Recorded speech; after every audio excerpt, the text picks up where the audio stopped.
The broadcast is now starting. All attendees are in listen-only mode.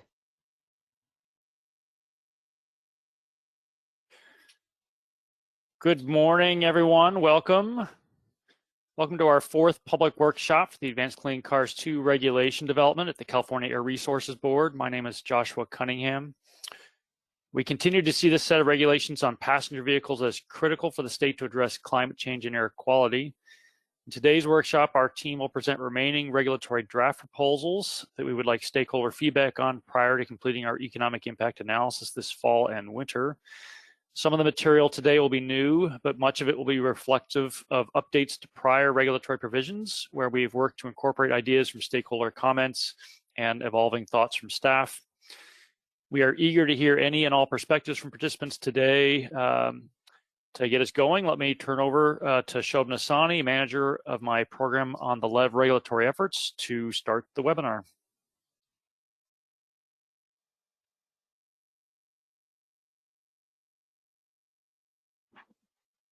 All right, good morning, everyone. My name is Shobna Sani.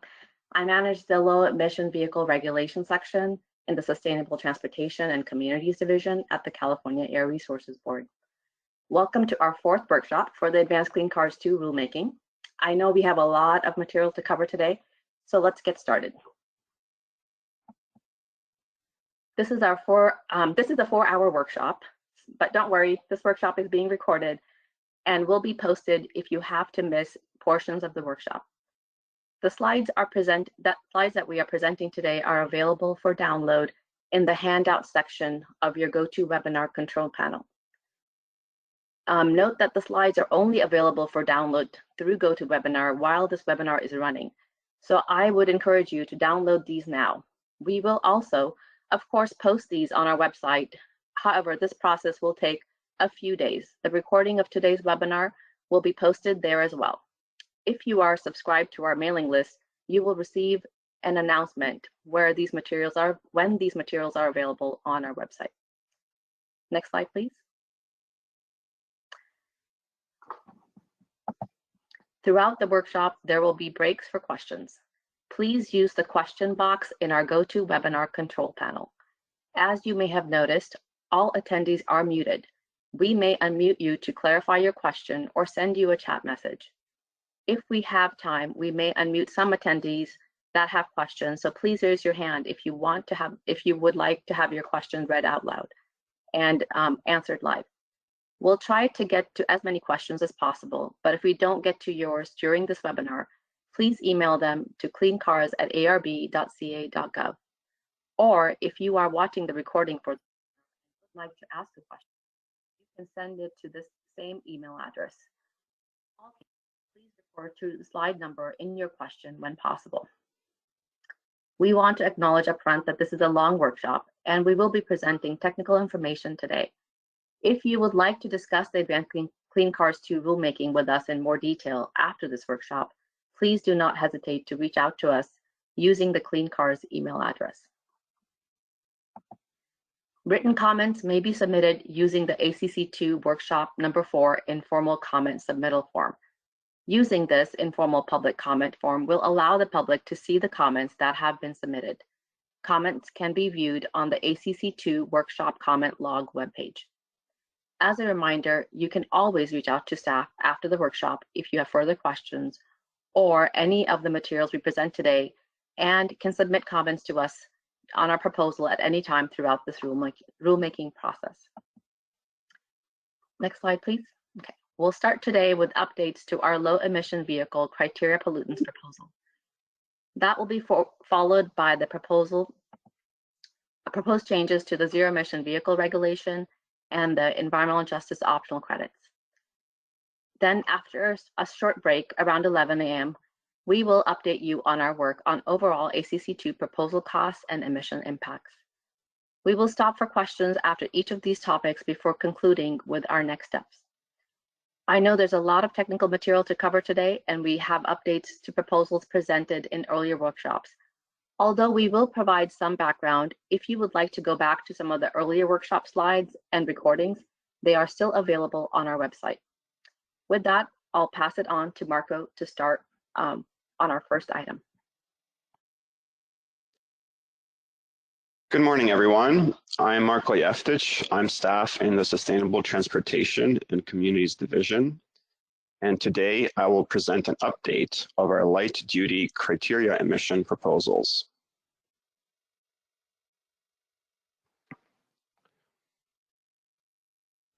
This is a brief overview of the criteria emission topics we will cover today. This includes changes to the nmoc plus NOx fleet average standards for light-duty vehicles, updates to our aggressive driving emission regulations for hydrocarbons and NOx, as well as for particulate matter emission standards. Then I will go through several new rules for cold start emissions, including new regulations for vehicle soaks and quick driveaways, as well as new requirements for plug-in hybrids to control high-power cold start emissions. From there, my colleagues will present a couple of changes we are considering for evaporative emission standards, and also provide more detail on the proposed changes we are contemplating for medium-duty vehicles. Next slide. So first, let's begin with the updates to our nmoc plus NOx fleet average standards. At our previous workshop, we outlined our plans to remove zero-emission vehicles from the nmoc plus NOx fleet average. And now we are going to provide more details on how this change will be implemented. As shown in the figure on this slide, CARB staff is proposing to maintain the fleet average at 0.030 grams per mile, while gradually phasing out the percentage of ZEV sales that can be counted. As shown, automakers will be able to count all ZEV sales in the fleet average through the 2025 model year. Thereafter, CARB is proposing a 3-year transition to phase ZEVs out. First, in 2026, automakers would be able to use only 50% of their ZEV sales in their fleet average compliance, followed by 25% in 2027, and 0% in 2028 and beyond. Compared to an immediate switch to a non-ZEV fleet average in 2026, this proposal will provide a more fair transition, since gradually phasing ZEVs out will provide relief to automakers that have invested early in ZEVs. As for small volume automakers who have annual sales of 4,500 vehicles or less, they will also be required to meet the 2028 fleet average without counting any ZEVs. However, due to their relatively small fleet and smaller impact on air quality, small volume automakers will be allowed to include all ZEV sales in the 2026 and 2027 model year fleet averages. Next slide. In addition, staff also analyzed whether the fleet average should be reduced below 0.030 grams per mile. Using our MFAC model, staff estimated the total statewide hydrocarbon and NOx emissions that would be saved by further lowering the fleet average to 0.020 grams per mile for the non-ZEV fleet. The MFAC modeling results estimated that hydrocarbon and NOx reductions were relatively low, reaching no higher than 0.16 tons per day statewide. For context, the carrying capacity for NOx that South Coast AQMD projects as necessary for 2037 ozone attainment is estimated to be 55 to 85 tons per day. Furthermore, analysis indicated that the lack of emission benefits from lowering the non-ZEV fleet average was primarily driven by the diminishing fleet share of conventional vehicles. In light of these results, staff's proposal will not include further lowering the non-ZEV fleet average below 0.030 grams per mile. Next slide. Now let's go over some additional changes that are being considered for the nmoc plus NOx fleet average.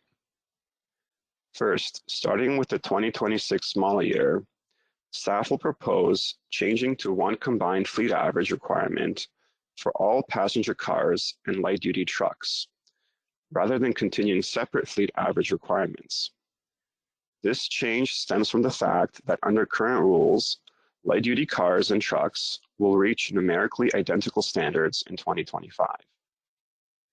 Furthermore, staff intends to remove the PZEV anti-backsliding requirements starting with the 2026 model year, since this provision will not have much significance once the fleet average reaches 0.030 grams per mile. And finally, staff will propose changes to the nmoc plus NOx credits given to plug-in hybrids, which include the following. First, only plug-in hybrids that earn ZEV credits will qualify for the nmoc plus NOx credits.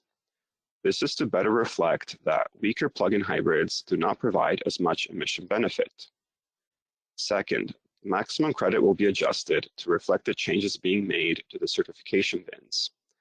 And third, the plug-in hybrid nmoc plus NOx credits will be phased out in sync with the ZEV phase-out schedule. Moving on to the next slide. So at our previous workshops, staff also indicated that changes will be proposed to the FTP emission certification bins. This slide shows the staff's latest progress on this topic. Based on stakeholder feedback, CARB plans to move ahead with discontinuing the LEV 160 bin in the 2026 model year, and to discontinue the ULEV 125 bin in the 2029 model year. At this time, staff is not planning to include any new bins above ULEV 70 in the proposal, meaning that the maximum allowed emission level would be capped at 0.070 grams per mile in 2029 and beyond. However, to encourage vehicle certification at cleaner emission levels and to provide flexibility to automakers as they transition to a fleet average that does not include ZEVs, staff plans to add 4 new certification bins, including ULEV 60, ULEV 40, SULEV 25, and SULEV 15. These new bins would be available starting in the 2026 model year. Next slide. So now let's move on to the emission standards for aggressive driving. Under current rules, vehicles are allowed to certify aggressive driving emissions using a composite standard that allows automakers to average the emissions from the aggressive driving USo6 test with the emissions from 2 less aggressive tests, the FTP test for urban driving and the SCO3 test for urban driving with air conditioning turned on. Staff's analysis found that the composite averaging method allowed some vehicles to leverage very clean emissions on the less aggressive cycles to allow much higher aggressive driving emissions, which were found to be disproportionately higher compared to the majority of the fleet. Therefore, CARB plans to eliminate the composite certification option and instead require all vehicles to meet emission targets for the aggressive driving USo6 cycle alone. CARB staff presented data at our previous workshops that supported setting the standalone USo6 standard for nmoc plus NOx at the same levels as the FTP standards for urban driving, as shown in the table on this slide. However, due to a lack of test data for vehicles certified below SULEV 30, the proposal will require all vehicles certified at SULEV 30 or lower to meet a USo6 standard of 0.030 grams per mile. Furthermore, all vehicles will be required to meet a standalone standard of 9.6 grams per mile for carbon monoxide, which is equivalent to the current standard for the USo6 cycle. Since the composite standards will no longer be allowed for certification of nmoc plus NOx or carbon monoxide, staff will also propose to change the SCO3 certification requirements, which account for emissions during air conditioning use, to an attestation rather than requiring certification testing. This change will reduce the testing burden for automakers but the attestation requirement will continue to provide emission protection. Staff's proposal will include a full phase-in for these requirements by 2028, as shown in the table on the right. Next slide. As for particulate matter emissions during aggressive driving, CARB will move ahead with the proposal to lower the USo6 PM standard from 6 to 3 milligrams per mile, as presented at our September workshop last fall. Although CARB's analysis of 2020 certification data revealed that a large share of vehicles already had USo6 PM emissions below 3 milligrams per mile, additional calibration work may be needed to ensure that test-to-test and vehicle-to-vehicle variations do not exceed the 3 milligram per mile limit. Therefore, to provide some additional lead time, staff is proposing to phase in the new USo6 PM standard from 2027 to 2030, as shown in the table. And to be consistent with existing rules, zero-emission vehicles will continue to be excluded from these phase-in requirements for PM. Next slide. I will now go over several proposals that aim to reduce cold start emissions, which occur at the very start of a trip, but can emit over 70% of the total criteria pollutants. We have 3 proposals that address different aspects of cold start emissions. First, I'm going to give an update on our proposal for controlling cold start emissions for different vehicle soaks. A vehicle soak refers to the cool down period when the vehicle is shut off between vehicle trips or tests. Our current test procedures require that a vehicle is soaked for 12 to 36 hours to fully cool it down prior to the cold start certification test. However, recent CARB testing found that partial cool downs with soaks of 30 minutes to 4 hours produced higher emissions than soaks of 12 hours, as shown by the red LEV II SULEV line in the graph. After discussions with automakers, many have already taken voluntary actions to reduce emissions for these shorter soaks. However, this is an area that is still unregulated, and CARB staff have been testing vehicles to determine an appropriate standard. The figure on this slide illustrates an update of our vehicle testing. As we can see, the patterns that we previously noted at our May workshop continue to exist. Namely, all the vehicles exhibited improved emission control compared to the legacy SULEV II vehicles, but some performed better than others. As shown here, the 2020 Sonata and Camry exhibited relatively flat emission profiles for all soaks of 40 minutes or longer, whereas the BMW and Passat exhibited consistent emission improvements as the soak time was reduced from 2 hours to 10 minutes. To develop the ACC II proposal, staff focused on the emission performance of the better performing vehicles. First, staff noted that there was a difference in emission performance for overnight soak emissions, as shown in the figure by the points at 720 minutes. As a result, the emission results of the vehicles were normalized so that all vehicles had the same start and end points as shown here. Based on the normalized results, staff developed the ACC II proposal line by adding a safety margin that was consistent with the margin observed for the overnight emission levels.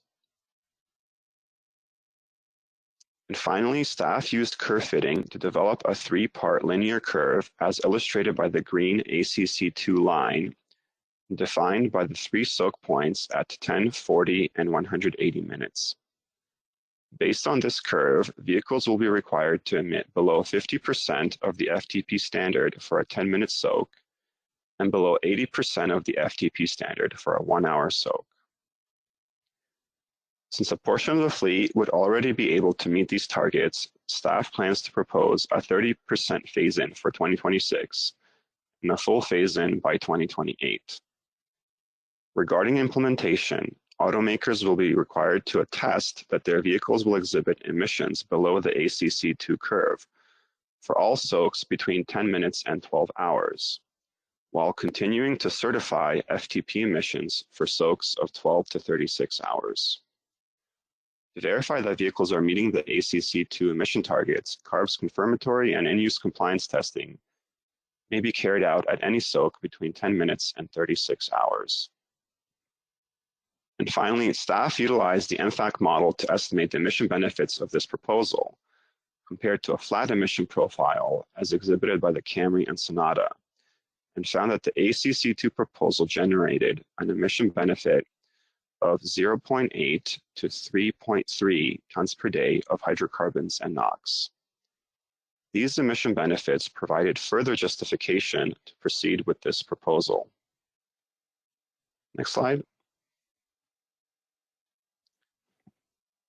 Another cold start issue that CARB has been investigating concerns excess emissions that can occur when the first acceleration of a trip is earlier than on a lab test.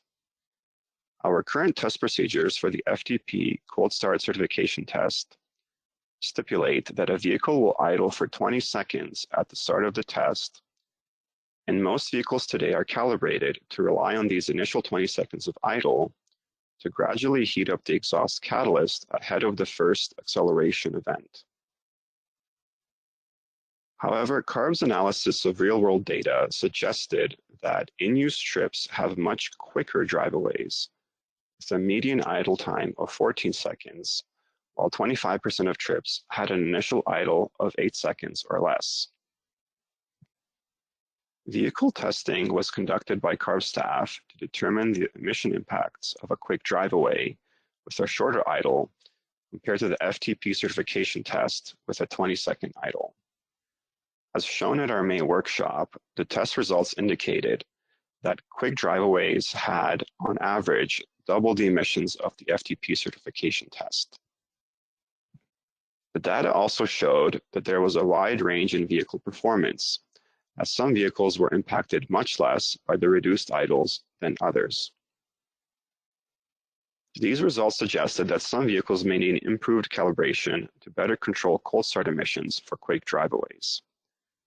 Therefore, our ACC II proposal will require automakers to certify cold start emissions on a new FTP test with an 8-second initial idle. In addition to the current FTP test that has a 20-second idle.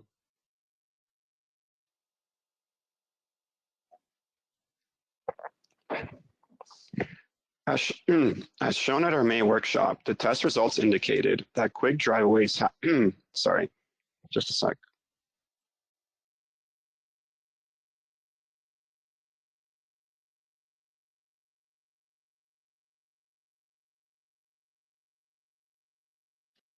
The emission standards for the new 8-second idle test, shown in the table on the right, were developed from the emission results of the best performing vehicles tested by CARB.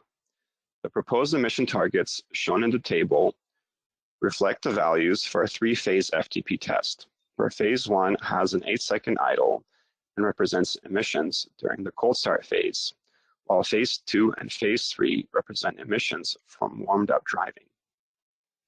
Staff's analysis found that the initial idle time in phase 1 did not have an impact on the emissions in phase 2 and phase 3 of the FTP test.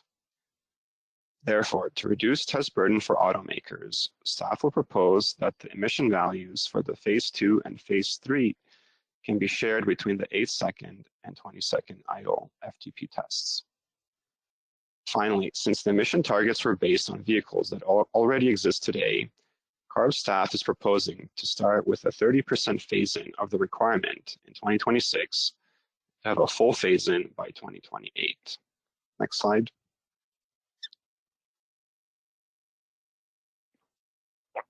Now let's move on to our proposal for controlling high-powered cold start emissions from plug-in hybrids.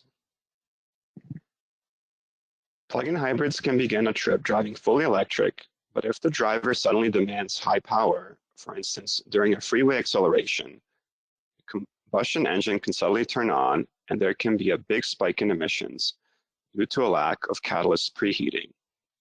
High-power cold starts represent an emission concern that is unique to blended plug-in hybrids.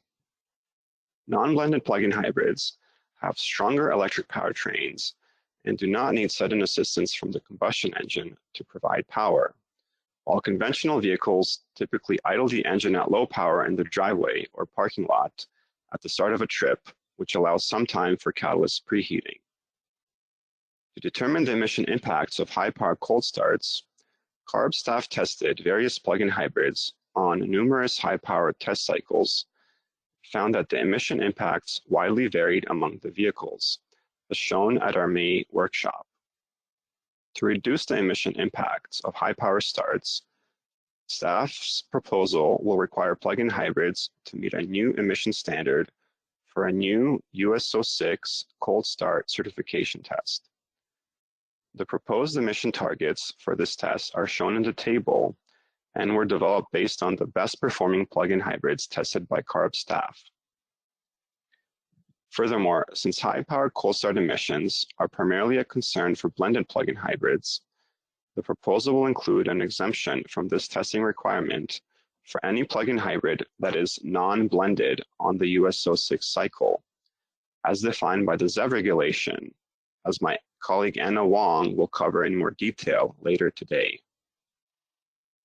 Finally, since the number of plug-in hybrid test groups automakers may have may be limited, staff's proposal will include different phase-in schedules that depend on the number of test groups, but in all cases, a full phase-in will be required by the 2028 model year. And at this time, we are also seeking feedback to determine if the phase-in percentages would be best implemented on a sales volume basis or a test group basis. I will now hand it over to Jason Gordon to give an update on our evaporative emission proposals.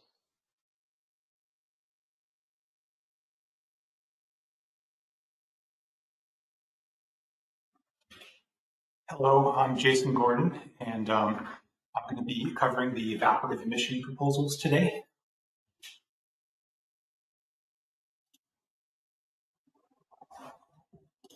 Okay, so the first part of the proposal involves tightening the running loss standard from 0.05 to 0.01 grams per mile. Oops. This is the same as what we covered at the last workshop for this proposal. And as a reminder, running loss emissions are the evaporative emissions which occur when the vehicle is driven, primarily due to fuel vapors escaping from the fuel system. The goal is to eliminate the dirtiest vehicles and make sure that good designs remain the norm. The proposed phase-in is shown here, starting with model year 2026 vehicles and reaching full phase-in for model year 2028. The second part of the evaporative emissions proposal involves ensuring that the vehicle's evaporative control system is adequately sized to contain puff emissions coming from the sealed gas tanks common in plug-in hybrids and also seen on some conventional hybrid vehicles too. These vehicles have emission implications that are not seen in conventional vehicles, and that a specific driving sequence on a hot day followed by a refueling can possibly overwhelm the canister, the carbon canister, and create a puff of hydrocarbon emissions to the atmosphere. And in this case, the canister would get a double dose of fuel vapors to it. First, the vapor would vent to the canister from the pressurized fuel tank to allow refueling. Secondly, more vapor would push through during the refueling process.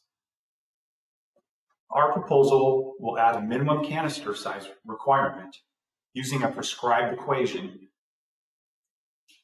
to provide emission protection without adding additional test burden. That is our goal.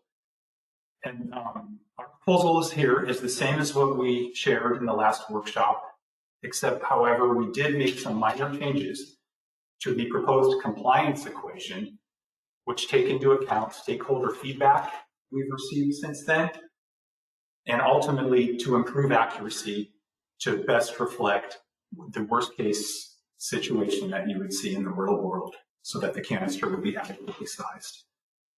Our plan is for this to take effect starting for the model year 2028, and that would be for the entire fleet. Now I will pass to Kevin Sophie for the next proposals.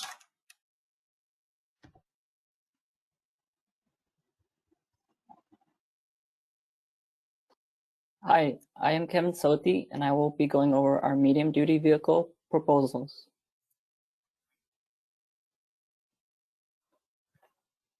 This category can be certified using either the engine or chassis test procedures, and the proposals here today only apply to chassis certified vehicles.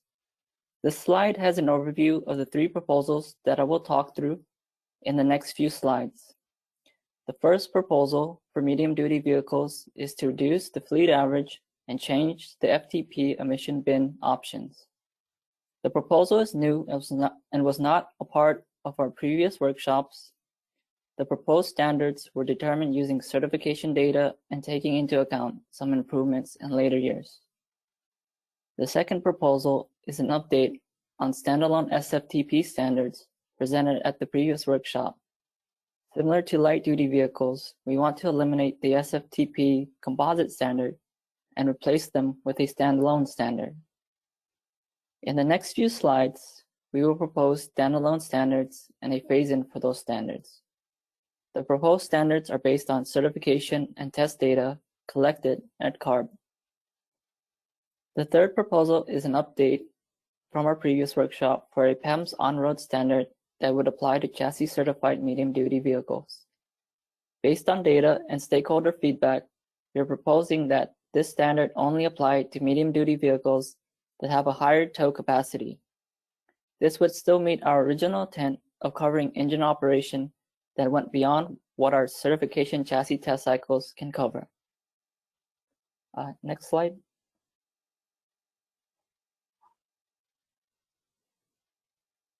On this slide, we have a graph showing our current medium-duty vehicle nmoc plus NOx fleet average for LEV III and our proposed fleet average for Class 2B and Class 3.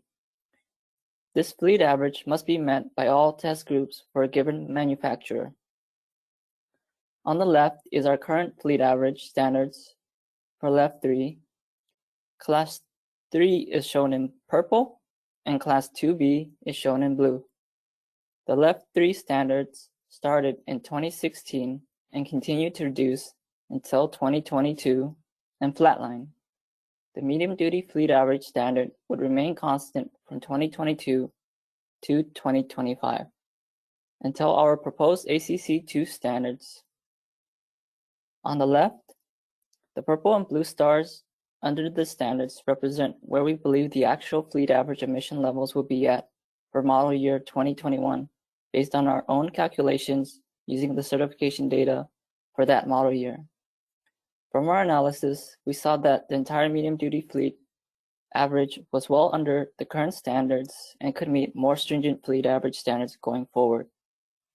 Our proposal would continue to reduce the fleet average standard starting in model year 2026 until 2029. The current LEV III standards would set the Class 3 fleet average at 0.247 grams per mile for nmoc plus NOx in 2022.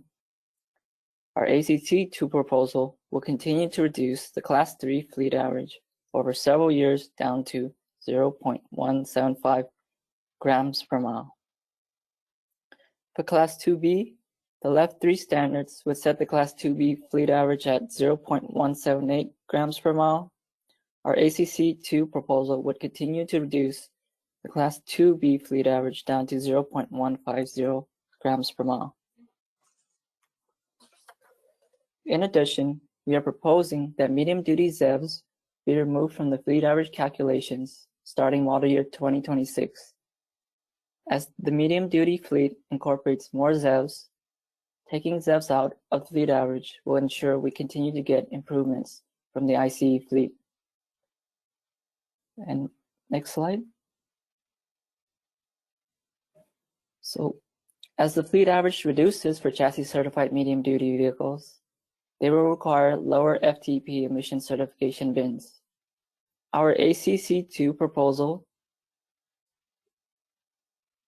For our ACC II proposal, we are proposing changes to the Class 2B and Class 3 FTP nmoc plus NOx certification bins.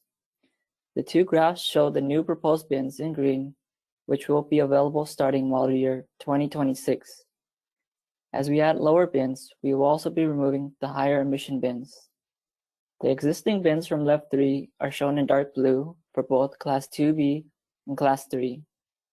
For both classes, we will remove the ULEV bins after model year 2027. Next slide. So in a previous workshop, we had shown test data of chassis certified medium duty vehicles tested on their SFTP test cycles, which are our aggressive driving cycles. Our analysis had shown that some medium duty vehicles could have high emissions on their individual SFTP test cycle and still meet the composite standard for the SFTP. This was due to how the composite SFTP standard is calculated, which was based on a weighted percentage of the three different test cycles. The three test cycles used for the composite calculations are the FTP, SFTP, and SCO3 test cycles. As part of our proposal, we will be eliminating the composite standard calculation. And based on test data and certification data, we will be proposing standalone standards for the medium-duty SFTP certification test cycle. Similar to the changes for light-duty, a standalone standard will better ensure robust emission controls during aggressive driving for medium-duty vehicles. We are proposing standalone standards for nmoc plus NOx and CO, which we are still considering standards for CO. This will apply to both Class 2B and Class 3 medium-duty vehicles, which each have their own specific SFTP test cycle that they must certify to. For Class 2B, the SFTP test cycle is the USo6. The table on the left shows the proposed standalone standards for Class 2B. For nmoc plus NOx, whichever FTP bin they certify to, they would then be required to meet the same nmoc plus NOx standard for the USo6 test cycle. For example, if the vehicle's FTP bin is a ZEV 170, then its USo6 emission standard will be 0.170 grams per mile for nmoc plus NOx. MDVs in Class 2B with a low power to weight ratio that choose to certify to the USo6 Back 2 would be required to meet the same proposed nmoc plus NOx standards as previously described. For CO, the proposed standalone standard for Class 2B vehicles will be 25 grams per mile for the full USo6. For Class 2B vehicles with a low power to weight ratio that certify on the USo6 Back 2, the proposed CO standalone standard will be reduced to 15 grams per mile. Class 3 vehicles will follow a similar proposal for the SFTP test cycle, which is a UC test cycle. The standalone standards for Class 3 are shown in the table on the right. Again, whichever FTP bin the Class 3 vehicle is certified to, then the nmoc plus NOx emission standard for the UC test cycle will be the same. For CO, we are proposing a standalone standard of 10 grams per mile for the UC test cycle. The phase-in we are proposing for these SFTP standalone standards is 30% by 2026, 60% by 2027, and 100% by 2028. In addition, we are still evaluating the PMS SFTP composite standard and want to propose a standalone PM standard for both medium-duty classes. Next slide. In our previous workshops, we had looked at test data applying the same heavy-duty InUse standards and test procedures from the heavy-duty low NOx omnibus rulemaking to chassis-certified medium-duty vehicles. Based on further evaluation and stakeholder feedback, we are adjusting our original proposal and requiring only vehicles over 14,000 pounds GCWR to meet the proposed PMS InUse standards. Vehicles under 14,000 pounds GCWR are mainly vans similar to your delivery vans, and towing is uncommon for these vehicles. Our data shows that a majority of the on-road engine operation for these medium-duty vans is covered by our chassis test cycles. Therefore, these medium-duty vehicles under 14,000 pounds GCWR would continue with the chassis dynamometer standards for in-use testing. Class 2B and Class 3 vehicles over a 14,000 pounds GCWR would be required to meet our proposal for a PMS InUse standard based on the moving average window method. The vehicles in this category are your larger vehicles like your pickup trucks. They tow more regularly and have a larger tow capacity. Our test data has shown that when these vehicles tow, their emissions are much higher and our labs are not capable of testing in that area of engine operation. Therefore, by requiring a PMS InUse standard, we can ensure robust emission controls for the full range of engine operation that would occur on road, which would cover operations like towing. The proposal would apply to model year 2026 and follow a similar phase-in as the heavy-duty omnibus in-use compliance program. From our analysis, we expect to get the biggest reductions from diesel vehicles with this PEMS standard proposal. Diesel vehicles are often used more for towing, and our test data has shown they tend to have higher emissions on road during towing. For gasoline vehicles, our analysis has shown that their emissions were much better controlled than diesel vehicles, and many were not rated for higher tow capacities. Therefore, we expect more emission reductions with gasoline vehicles through our fleet average and standalone SFTP standard proposals. Thank you. This concludes the portion of our medium-duty proposals, and we will be moving to questions next.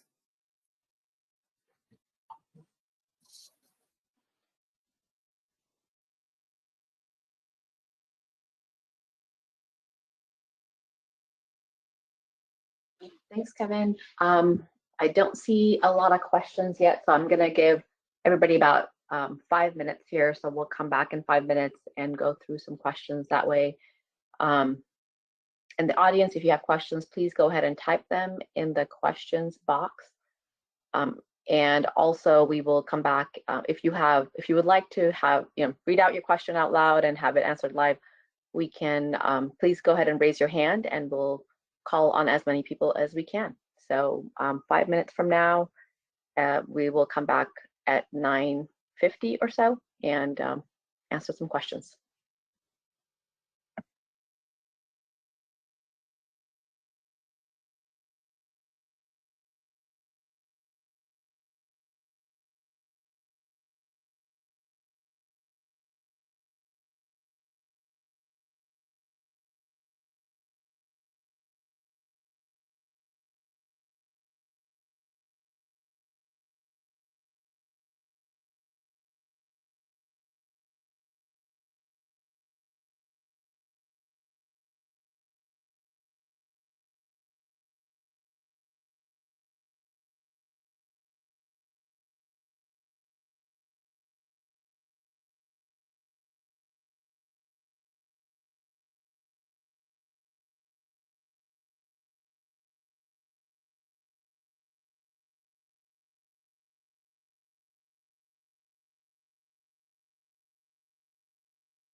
Okay, it looks like we have a lot of questions coming in, so I'm gonna try to categorize them a little bit.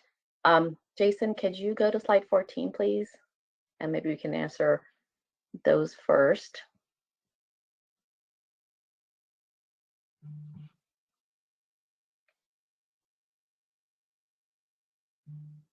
And then we'll try to make it a little bit interactive, so some of the staff can turn on their cameras while they're talking. That way, everybody can be a little bit more informal and ask questions. I know one of the comments, or one of the questions in the comments is, what if you have comments? And I'm happy to read out your comments as well. So if you want to put that in the questions box or raise your hand. I will say that we have about 430 people or so in this webinar. So sometimes it's hard for me to scroll down to see if we have hands, but I will try to get to you if we have questions and comments at the end. So on slide 14, Marco, these are yours. How many vehicles are involved in these tests? For example, it looks like there's one Sonata, but I guess I'll let Marco clarify a little bit more on that slide. Yeah, so we didn't test multiple vehicles of the same model. So it's like one Sonata, one Passat, one BMW, one Camry, but each of these points represents multiple tests. Even though we didn't test multiple vehicles, we did run repeat tests on the same vehicle. Another question was on slide 14 again, on the proposed green 3-segment fitted curve, how many data points are involved? Sorry, can you repeat the question? I didn't quite catch that. Let's see here. For cold start and intermediate soak, have you taken into consideration, well, let's go to the other one first, actually. For cold start and intermediate soaks, have you taken into consideration deterioration factors based on a 12-hour soak? Yes, so there's a little sort of point there at the bottom. So all these values shown here include durability factor adjustments that are based on the 12-hour soak, because that's what we have currently in our database. So the actual raw emission measurements were a little bit lower than what's shown here, but when you add in the deterioration factor adjustments, it did bump up these sort of values to what's shown here. And we're doing that because this would be a full useful life requirement. So that's the reason we did that. Okay. And then again on slide 14, what I'm trying to, let's see. Have you considered vehicle-to-vehicle variation in these tests? And if not, why? And I'm not sure if, on the question about, I'll just read it out loud and maybe we can have Tim clarify here. But his question is, on the proposed green 3-segment fitted curve, how many data points are involved? I'm assuming, are you talking about the two kind of changes in that green curve, or how many data points would be used to get to that curve? So Tim, if you want to clarify that a little bit, then we can come back to that question.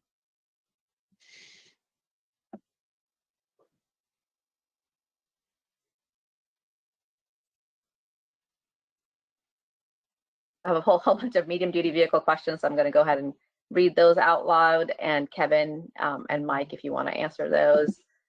Let's see here. Okay, and Jason, if you could go to the MDV slides.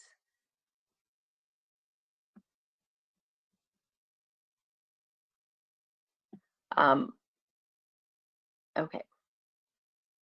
Do you have proposed standards for the PEMS towing testing? I'm assuming is what they mean.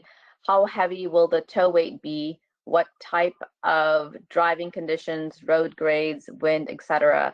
It seems it would be highly variable conditions. How will you ensure control? And this is from Michael Ruth. And just really, I think what we're trying to get to here, I think his question is, what are kind of just a little bit more detail about the PEMS testing, the InUse testing. Kevin, do you want to clarify? Yeah, sorry. So for our PEMS testing, it will follow the heavy duty omnibus PME InUse standard that was adopted for their rulemaking. And so the way it works is that it's for diesels, you would be capturing emissions in the low load, the idle, and the high load. The areas of engine operation that we see with towing is actually the high load, and the areas of that's the area that we're focused on. And for gasolines, it would be focused on the whole area of engine operation, which is bent into just one pin. And so when we test on road, it's going to cover all the areas of engine operation that occur. But of course, that as the method, as we analyze the data, it will carve out the areas of those specifics that I mentioned based on certain criteria that we're looking based on the engine load operation. I hope that helped answer your question. Yeah, and I think, Kevin, you already answered kind of the next one, which is PEM standard will apply for both gasoline and diesel vehicles. Is that correct? That's correct, over 14,000 GCWR. Okay.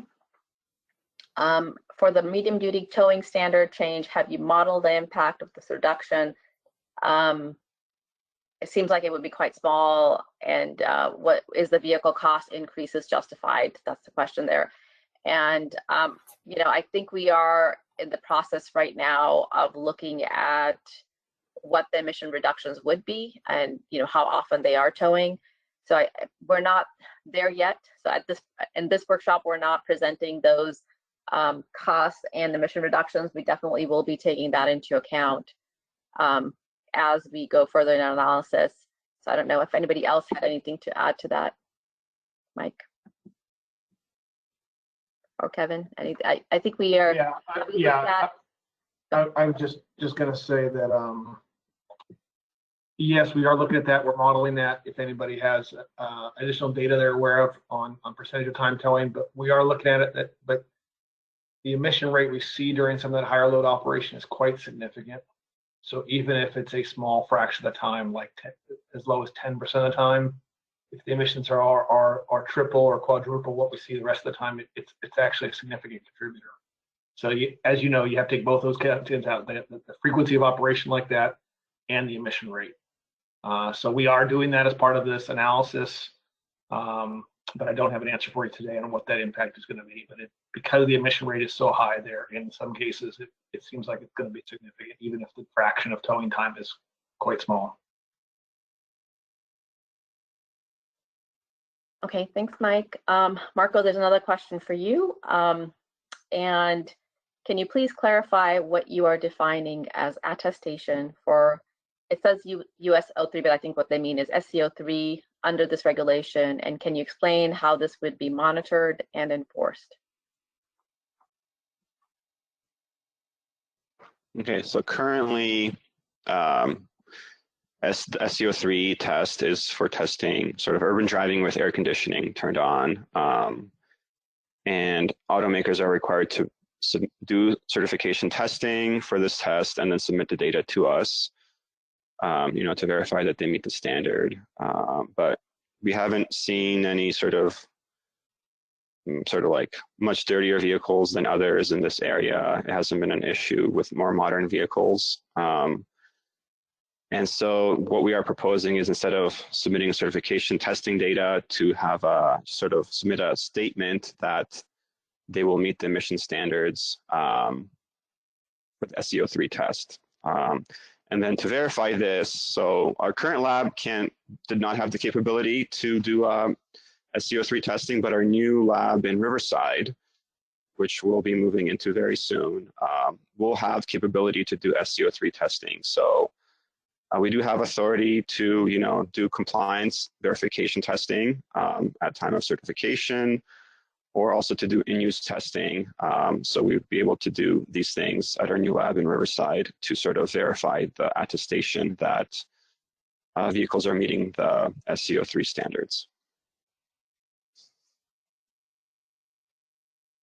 Okay, thanks, Marco. There was a question for Jason. So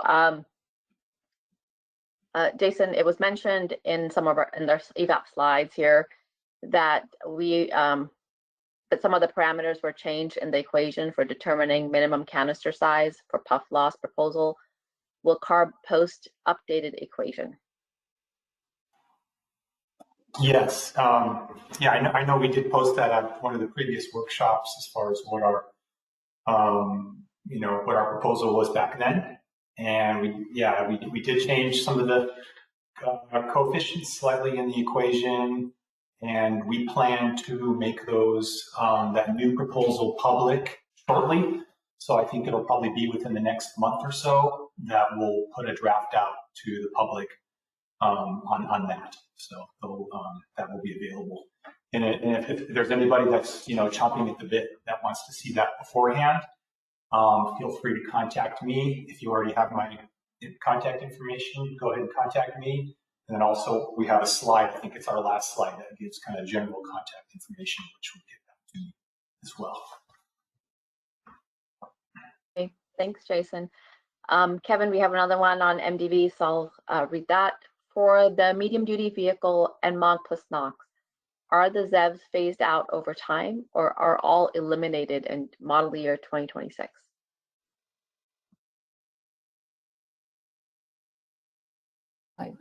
Thank you for your question.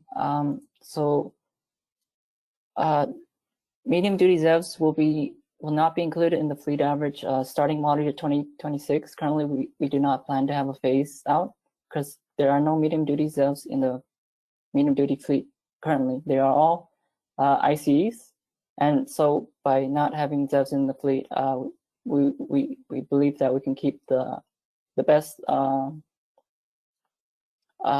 get the best out of the ICE fleet without having any ZEVs affecting that fleet average calculation.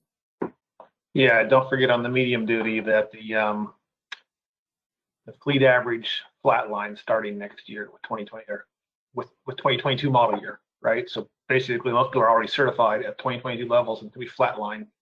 So we know there are ZEVs coming in that segment, but people are already going to be meeting the fleet average without those ZEVs.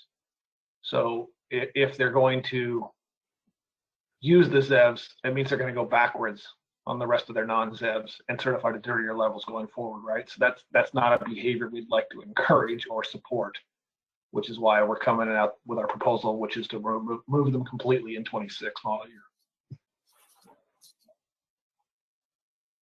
Okay, and another medium duty question here is for PEMS testing, would the metric be in grams per mile, or would you use broadcast torque power and set the standard to grams per horsepower hour? Sorry, Shobna, I missed the question. Could you say one more time? For PEMS testing, I guess the question is, would the standard be in grams per mile, or would it be in grams horsepower per hour? And I think the answer is it's going to be the same as the heavy duty standard, correct? That's correct. It's going to be grams per brake horsepower hour, and the standards are in grams per brake horsepower hour also. Okay, thanks, Kevin. We'll go back to Marco with a couple of questions here. So could staff please comment on the reason for the different phase-in schedule to, oh, actually, no, that's not the one. You mentioned small volume manufacturers in the context of deleting ZEVs from fleet NMOC plus NOx, but I did not hear small volumes mentioned again. For example, as regards to phase out of bins, bin 125 and 160, is CARB considering other small volume manufacturer flexibilities? So for the bins specifically, currently we don't have anything alternative included for small volume manufacturers. So yeah, LEV 160 would be eliminated in 2026 and ULEV 125 in 2029 for all automakers. But if you have some sort of input on that, we'd be glad to hear it. For other provisions where we have a phase-in, like the cold start provisions, those generally, what we are considering to propose is that basically the sort of transition intermediate, sort of partial phase-in years, small volume automakers would not have any sort of obligation, but they would be required in the final year of the phase-in to meet the 100% requirement. And that's pretty consistent with what we typically do for small volume automakers. Okay, and there's another question about, is there a report available or data available for the plug-in hybrid research that was done? And I'm assuming they're referring to the plug-in hybrid testing that was done. So I mean, that definitely will be in the staff report. But I don't know, Marco, if you want to add a little bit more to that. I think that's, but if anybody has any questions or would like the data, we're happy to share the data as well. I don't know if you want to add anything more to that, Marco. I think you covered it. We haven't like published anything on it, like in sort of journal papers or anything, or posted anything. But yeah, it will be all in the staff report, in the ISOR. And yeah, if you have specific questions, we can talk more and share some data that you would like to see. Okay, and the next question is about PM. Could staff please comment on the reason for the different phase-in schedule to meet the new USo6 PM limit, which is phase-in from 2027 to 2030, compared to the rest of the new PC requirements, which phase in from model year 2026 to 2028? Okay, so just basically asking about the different phase-ins for PM compared to the other proposals. So I'd say for light duty, the particulate matter emissions are not a large contribution to the PM inventory in the state. So having an earlier phase-in, like 2026 to 2028, wouldn't make a big impact in the PM emissions as it would for the nmoc plus NOx requirements. And the other thing is we also have a 1 milligram per mile FTP phase-in that is being phased in from 2025 to 2028. And so we don't want to sort of get ahead of that one. So we're kind of delaying the USo6 PM phase-in to be a couple model years after the FTP PM phase-in, which will end in 2028.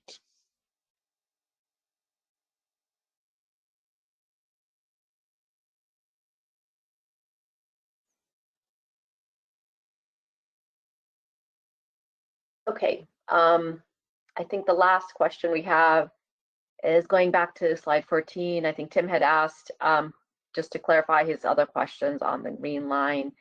I think he was just trying to figure out how that was created. And I would say, you know, part of it is also going back and forth with stakeholders, trying to figure out what worked best there. But I don't know, Marco, if you want to add more to that, we can also reach out to Tim separately. You know, I think it's hard sometimes to get all the questions in the chat here. So just making sure that we, you know, answer his question. But I think the data that we use to generate the green line is on the graph here. I don't know, Marco, if you want to add anything more to that. Okay, yeah, so basically the green line, yeah, was generated here from the blue and the black lines, kind of follow a similar slope or pattern. So there's like a bigger sort of steeper part of the curve between 10 minutes and 40, and then a less steep part from 40 minutes to 180 minutes. So again, multiple points, like from, you know, 40 minutes, 60 minutes, 90 minutes, 120 minutes, like all those points that we tested, 10 minutes. We're used to come up with that green curve, but the way we're choosing to define it is just based on these sort of 3 points at 10 minutes, 40 minutes, and 180 minutes. So hopefully that answered your question. If not, yeah, we'll be glad to follow up with you after the workshop. Okay, there's one last question on medium duties, and I see a few raised hands, so I can go to those. For medium duty nmoc plus NOx fleet average, what are the ABT rules for ACC II? Can previous credits be carried into the ACC II regulation? Would this apply for both fleet average and VEC credits? So I can start off a little bit, Kevin, and you can add, and Mike. I think our proposal, yeah, we're still working through it, to be honest. And what we would like to do is, you know, get rid of the VEC credits. But we definitely need to figure out how that will carry over into the next regulation. So I think that's still a work in progress here. You know, I don't think we would ever have a rulemaking where it would just go away completely. We would have a way to transfer those credits for the ACC II, I guess, you know, requirements. So I don't know if Mike or Kevin, you had anything more to add to that.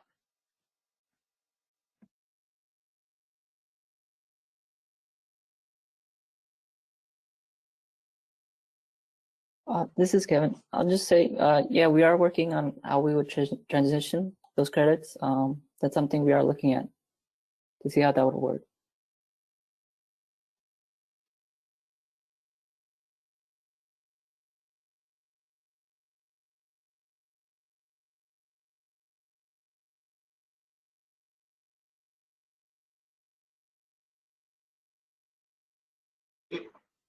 Yeah, Chauvin, in case they're not familiar with the AB2, we have ABT rules for light duty and for medium duty. I'm from memory believe that they are identical to medium duty, light duty are identical, right? Which give the credits something like a 4 or 5 year life and a ability to carry a deficit forward 3 years. And the VCs and fleet average gram per mile were just sort of two different ways to try to calculate a very similar thing. But the idea would be just like we've gone from, try to go from LEV 1 to LEV 2 to LEV 3 to LEV 4, continue on those credits with their sort of same vintage and expiration dates as we roll into the next set of rules. That's the intent. Okay. I see a few raised hands, so I've given the ability to unmute yourself. So Marciela, I believe you are able to unmute yourself.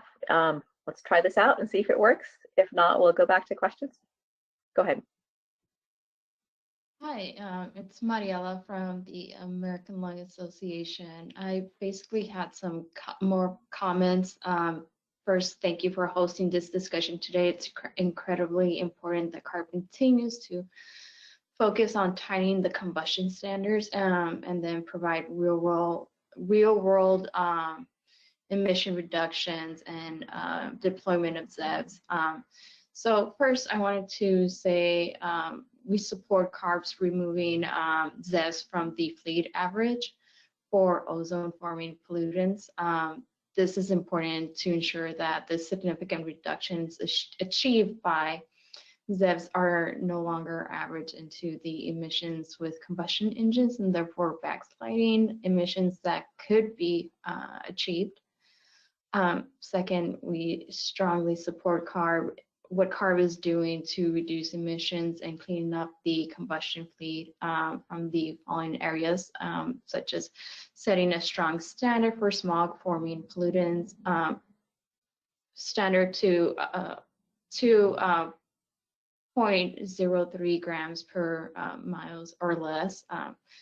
We also appreciate CARB's direction on NOx and plus ZEVs standards, including reducing the overall standard and removing ZEVs from the fleet. On particular matter, we support CARB tightening the USo6 particular particle pollution standard in this proposal and strengthening the standards for these emissions and reducing the health risks and overall improving health for all Californians. And then lastly, we support CARB's proposal to tightening testing and certification requirements, including eliminating the weighted average composite emissions testing certification options. It is important for vehicles to meet real-world emission standards on the road, not just in a lab. And also phasing out higher emitting vehicle certification bins and including more lower emitting vehicle certifications to continue the emission reductions.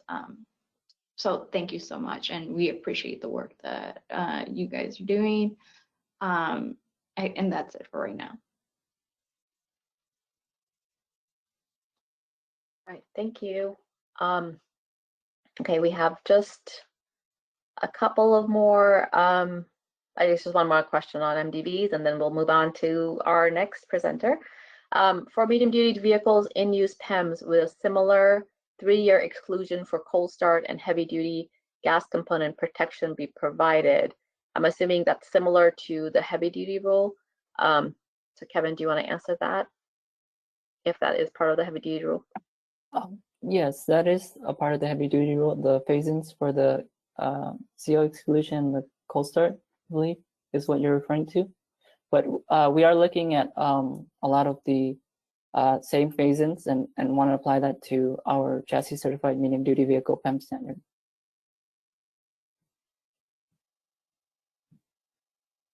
Okay, and then the last one, I think we answered this already, but for MDVs, how will the bin standards in grams per mile get converted to PEMS, grams per horsepower hour? So Kevin, you can answer that, and then we'll go to one of the other attendees that I've unmuted. Sure.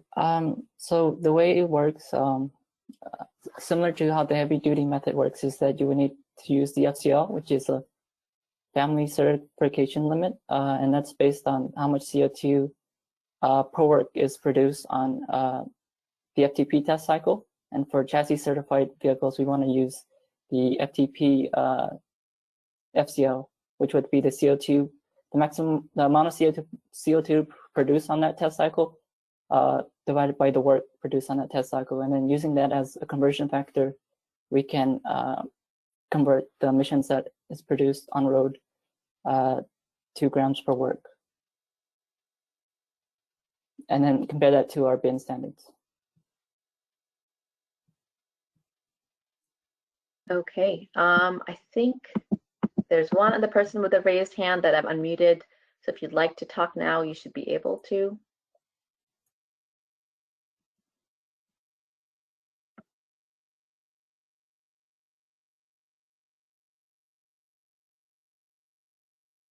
Okay, let's go ahead and move to our next section.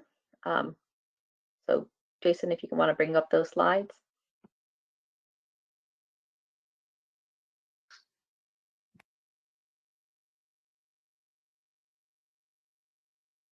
Okay, good morning, everyone. My name is Anna Wong, and I'm here to present updates to the staff proposal on the zero-emission vehicle regulation.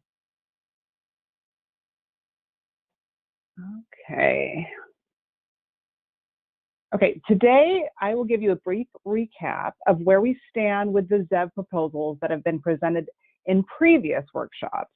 And then I'll go over the feedback we've received on many of those proposals, particularly many of the ZEV assurance measures we are proposing to improve battery durability. I will also introduce a new option for partial credit for plug-in hybrids in the early years of the new regulation and updates to other minimum requirements, including specifications for the required convenience cord that we're requiring with each plug-in hybrid and battery electric vehicle. I'll also present on our proposed treatment of small volume manufacturers and modifications to the way ZEV requirements and debits are calculated going forward. My colleague Cheng will present updates to environmental justice credits that we presented on in August, and my colleagues Christine Kirby and Paul Farrell from some of our Northeast states will give an update on a new provision that includes consideration of the Section 177 states. And with that, I'm going to get started. Okay. Let's get reacquainted with where we last left off in the ZEV regulation proposal. Staff is proposing a path to 100% of new car sales being zero-emission vehicles and plug-in hybrids by the 2035 model year. This ZEV regulatory requirement, shown by the dashed line, will be a continuation of the 2025 regulatory requirement. Directing your attention to the red line, we expect at minimum this annual increasing percentage of ZEVs and plug-in hybrids to be sold each year, even after historical credits and environmental justice credits are considered. You can see that this proposed trajectory requires a slightly more aggressive ramp up in the first 6 years of the regulation and a moderately less aggressive rate in the latter years, as it is expected to take more time for conventional vehicle manufacturers to electrify some vehicle segments. Overall, staff is not proposing to modify the stringency of the proposed ZEV regulation at this time. let's go to the next slide.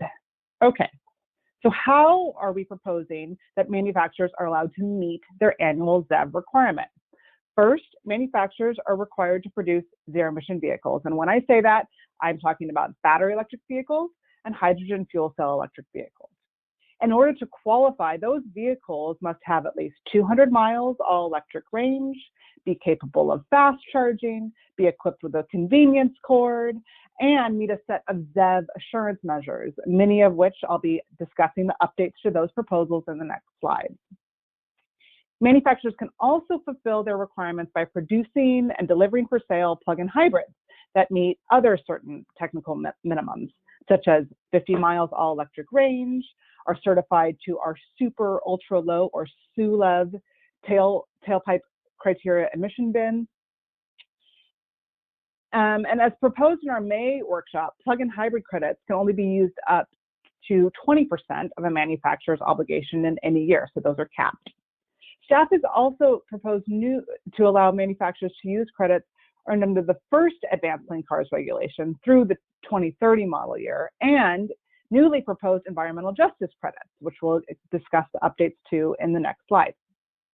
In addition, staff will propose manufacturers can use pooled credits from other states to meet their obligations. This is a new proposal, and this will be discussed in the upcoming slides by my colleagues, Christine and Paul.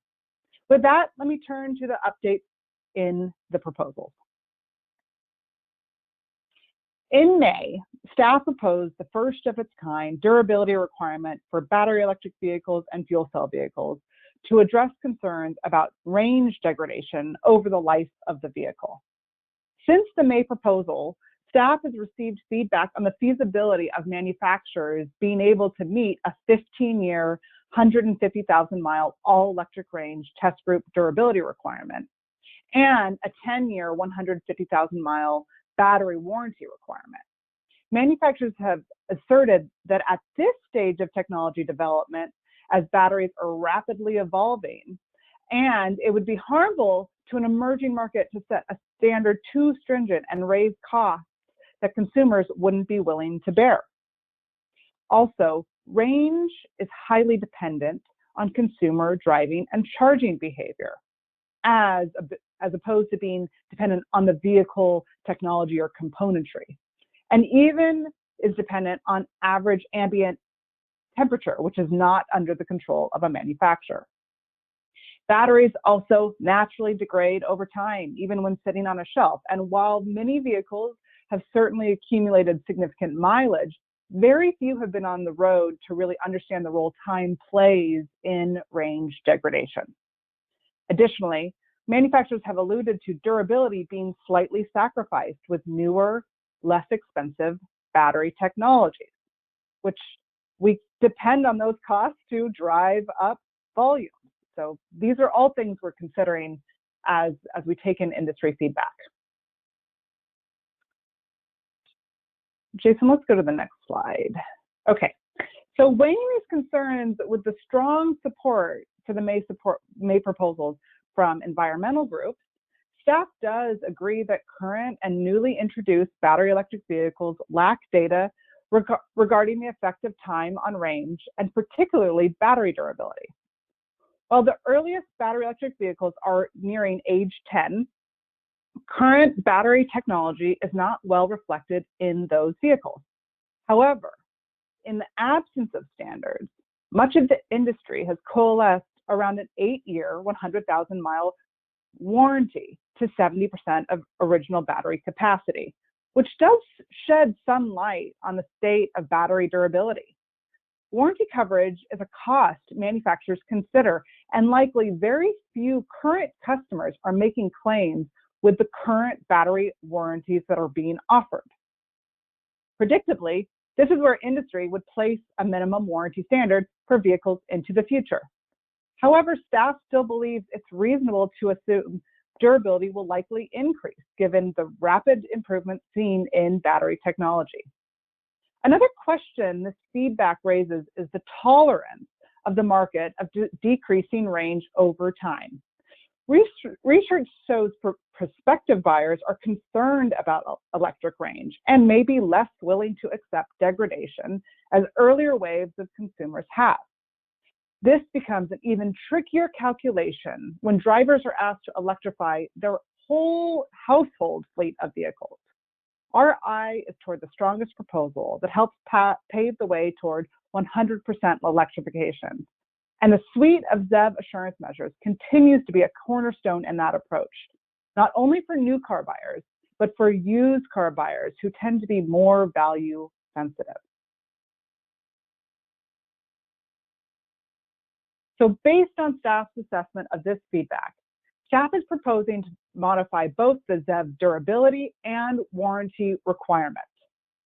I'll start with durability. So staff is proposing ZEV test groups must be designed to maintain 80% of certified 2-cycle all-electric range for full useful life, which we propose to be 10 years or 150,000 miles, whatever occurs first.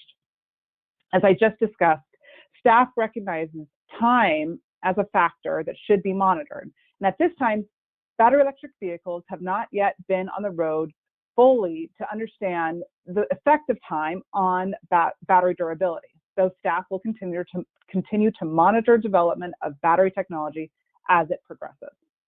As for the change in the approach for fuel cell vehicles, which was previously proposed at 90% of the fuel cell system output power after 4,000 hours of operation, staff believes range is a good measure for a durability standard because it captures the behavior of the vehicle's entire electrical system, not just the fuel cell stack.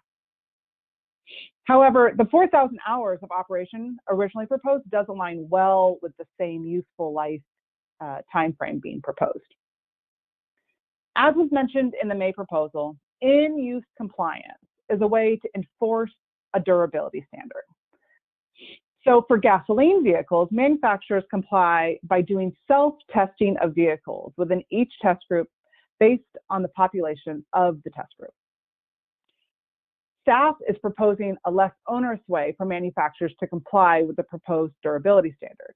At around 3 years, and again at around 6 years of a test group's life, manufacturers are to report battery state of health data from at least 30 in-use vehicles per test group. These data will help determine that the test group is on track to meeting the durability standard. Staff is still investigating appropriate data parameters that would apply to fuel cells, and we are still taking comment on this for those of you that might be able to help with that. Staff's proposal will be unlike in-use compliance testing required of current gasoline vehicles, where the manufacturer's self-testing results can actually trigger additional testing or lead to a non-compliance decision that requires some sort of corrective action to remedy. For ZEVs, this requirement is just about collecting and reporting the data to CARB so we can see how vehicles are holding up and inform future actions taken by the agency. Let's move over to more details about that in-use compliance testing proposal. So staff is proposing the board retain the authority to conduct its own testing of ZEV test groups. Testing would apply only for test groups that are within the terms of full useful life, which for ZEVs, again, would be 10 years, 150,000 miles.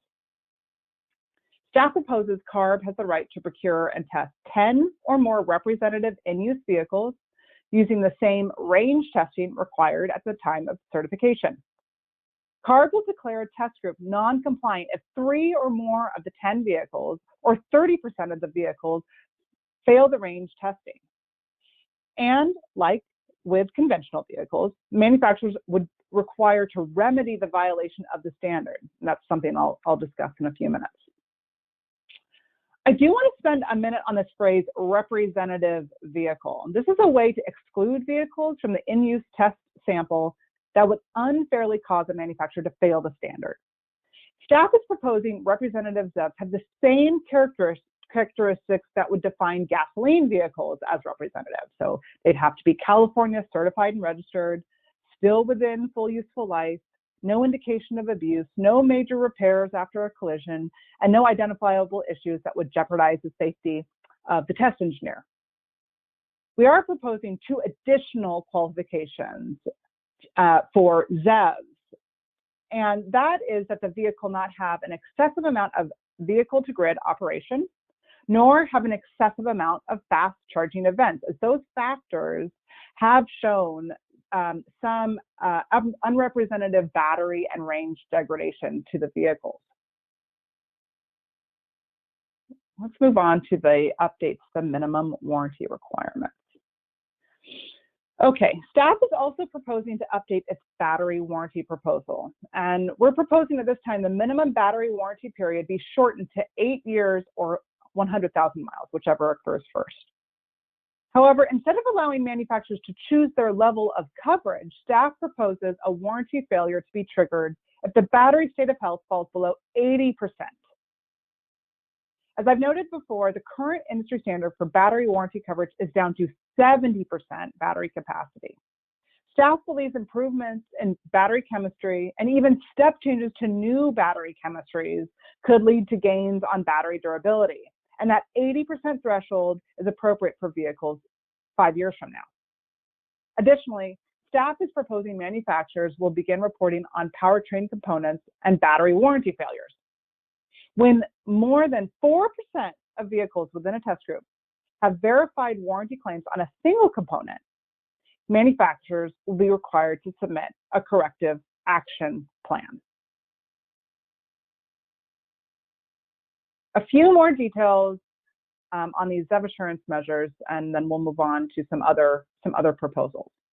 So certification in California and federally relies on vehicle test groups.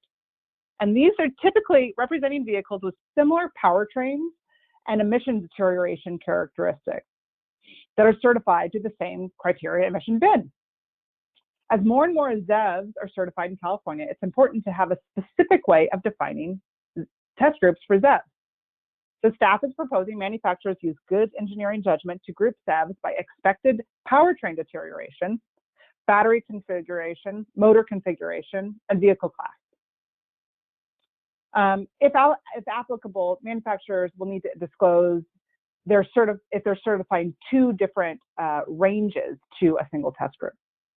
Another requirement that will be added for vehicle certification is an expected battery degradation curve for BEVs, which shows projected test group compliance with the durability standard.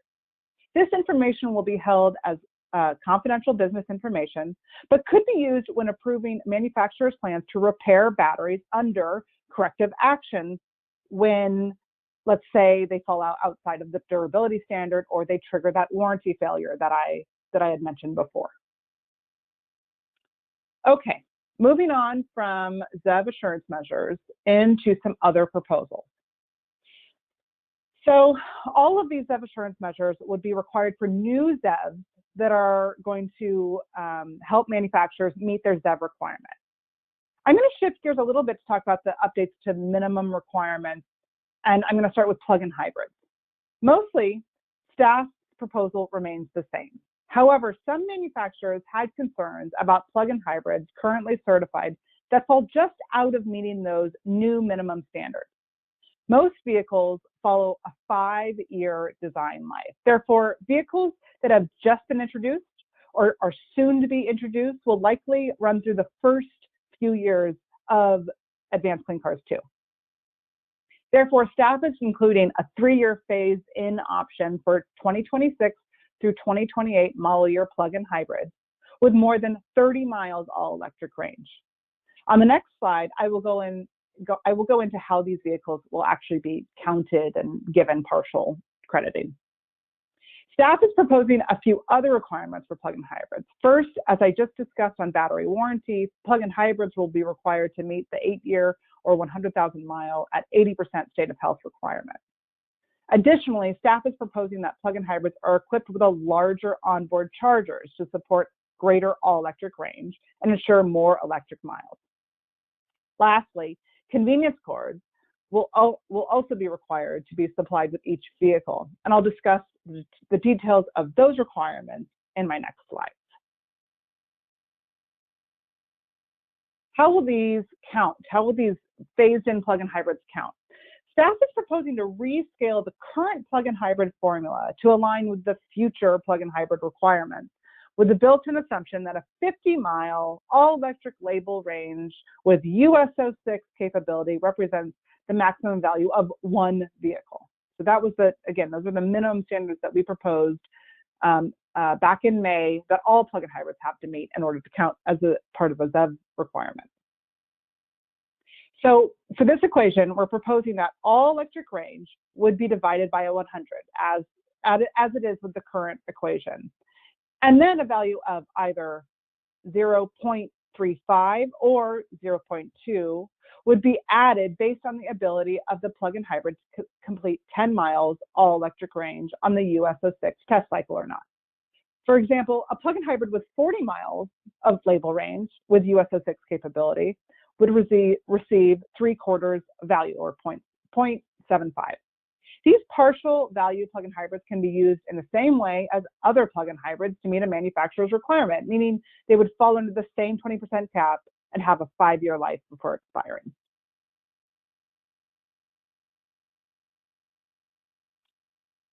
As we introduced as part of our minimum proposed ZEV requirements in August, staff has been exploring requirements for manufacturers to supply convenience cords with new 2026 and subsequent model year vehicles with off-charging capabilities. So this would apply to plug-in hybrids, battery electric vehicles, and then if a fuel cell plug-in were available, they would also have to supply a convenience cord. At this time, manufacturers are following this requirement, meaning convenience cords are actually supplied to vehicles now that have off-vehicle charge capability. As we developed this proposal, we had in mind, though, what at minimum would be required on an entry-level vehicle new to California's market. So staff is proposing convenience cords shall be at least 20 feet in length and be tested and listed by a nationally recognized testing lab as meeting the UL requirements for safety electric vehicle supply equipment. Also, convenience cords are required to have minimum dual amperage capability, meaning the same cord with perhaps 2 different dongles could be used to charge at level 1 and level 2. Additionally, staff proposes amperage to be down selectable by the user, either on the cord itself or through the vehicle user interface. In our research, staff has found electrical wiring and setup for households varies greatly. This selectability will allow drivers to safely plug in to a non-dedicated 15 amp circuit for level 1 charging and downgrade to at least 24 amp to work with a common 30 with the common 30 amp circuit found in many households. Another welcome item is the treatment of small volume manufacturers in the ZEV regulation. Currently, small volume manufacturers are not, nor have they actually ever been, required to comply with the ZEV regulation. In many light-duty regulations, small volume manufacturers, who are defined as manufacturers with less than 4,500 annual vehicle sales on average in California, are treated differently. This is because these manufacturers have much smaller impact on emissions in California. Do you want to move on to the next slide, Jason? Thanks. Okay. So currently, small volume manufacturers are allowed to participate in the ZEV program without generating a requirement, and staff is not proposing to change their ability to do so in Advanced Clean Cars 2. However, staff believes that all manufacturers should have a plan to fully electrify their vehicle models to ensure future participation in California's vehicle market. Therefore, staff is proposing to require all small volume manufacturers to begin compliance with the ZEV regulation, beginning with the 2035 model year. To ensure manufacturers have a plan to comply, small volume manufacturers must submit a compliance plan to comply with the 2035 requirement no later than December 31st, 2032. In this compliance plan, manufacturers would be required to submit information regarding expected technologies, vehicle ranges, and projected volumes. Finally, staff is proposing to align the way compliance is calculated within the ZEV regulation with the way it's done for other light-duty regulations. First, manufacturers will determine their requirement based on an average production of sales in California of all passenger cars and trucks. Then manufacturers will calculate the vehicles earned within the model year, only banking what is in excess of the current model year requirement. In the case where manufacturers do not deliver enough ZEVs and plug-in hybrids to satisfy their requirement, other credits in alignment with the allowed caps will be allowed to fulfill a manufacturer's requirement. Staff believes this calculation method will be more in line with the proposed system where credits expire over time and will ensure the newest credits are used first. So with that, this concludes my part of the presentation. And Shobna, are we taking questions now, or do we want to move over to the environmental justice credits? Is that correct? I just want to make sure. Yeah, I think let's move over to the next, and then we'll take questions after that. Okay, so Chang, you take it away. All right, thank you, Anna, and good morning, everyone. My name is Chang Zhuo, and I am staff in the Advanced Clean Cars branch. In August, we presented the concept and preliminary proposals related to environmental justice, or EJ credits, for the ZEV regulation. Today, we will be sharing some modifications to those original proposals based on stakeholder feedback. We also want to note that we will refine these proposals based on continued stakeholder feedback in the future.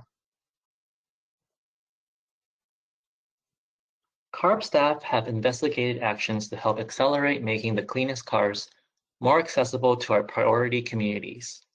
Additional measures were proposed that focus on how the vehicle manufacturers, who are the regulated party, can be better partners to achieve more equitable outcomes. To recap, CARB staff proposed that optional environmental justice credits be awarded to manufacturers who help increase access to ZEVs for our priority communities. These credits are for voluntary actions and are not a direct requirement on manufacturers. The environmental justice, or EJ credits, are a category of credits under the ZEV regulation that can be earned, banked, traded, and used in model years 2026 through 2031.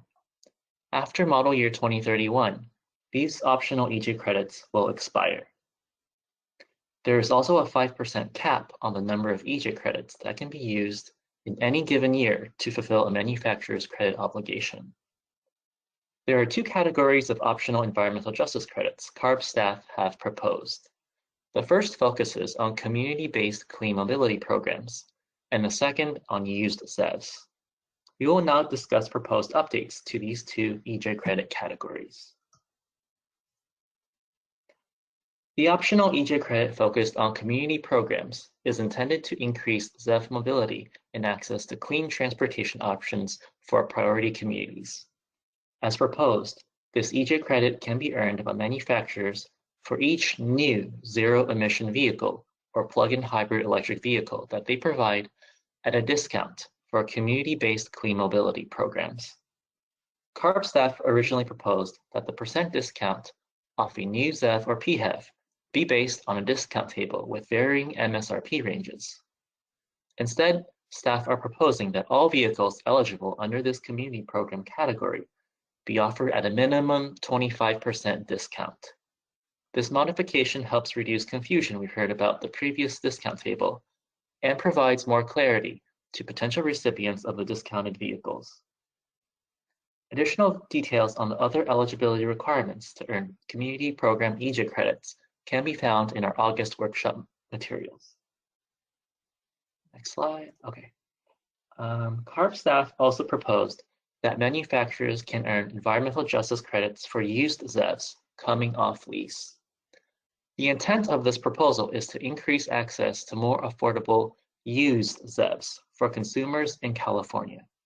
Additionally, this action may provide a larger inventory of used ZEVs available for our programs, such as the Clean Cars for All and the Clean Vehicle Assistance Program. Originally, CARB staff proposed that all these ZEVs offered at or below 40,000 MSRP may receive EJ credit the next year the vehicle is registered for operation, either purchased or leased in California beyond its first years of service as a leased vehicle. We heard from stakeholders that this proposal was not targeted and does not necessarily provide direct benefits to our priority communities. In response, CARB staff are proposing updates to the used ZEV EJ credit category by making the following modifications. First, while the original proposal would provide EJ credit for leased vehicles that stay in California after the termination of its lease, those vehicles now need to be registered in a low-income household to receive EJ credit. CARB staff are also proposing to increase the EJ credit value received per vehicle from our original 0.10 credits to 0.25 credits for each pure ZEV.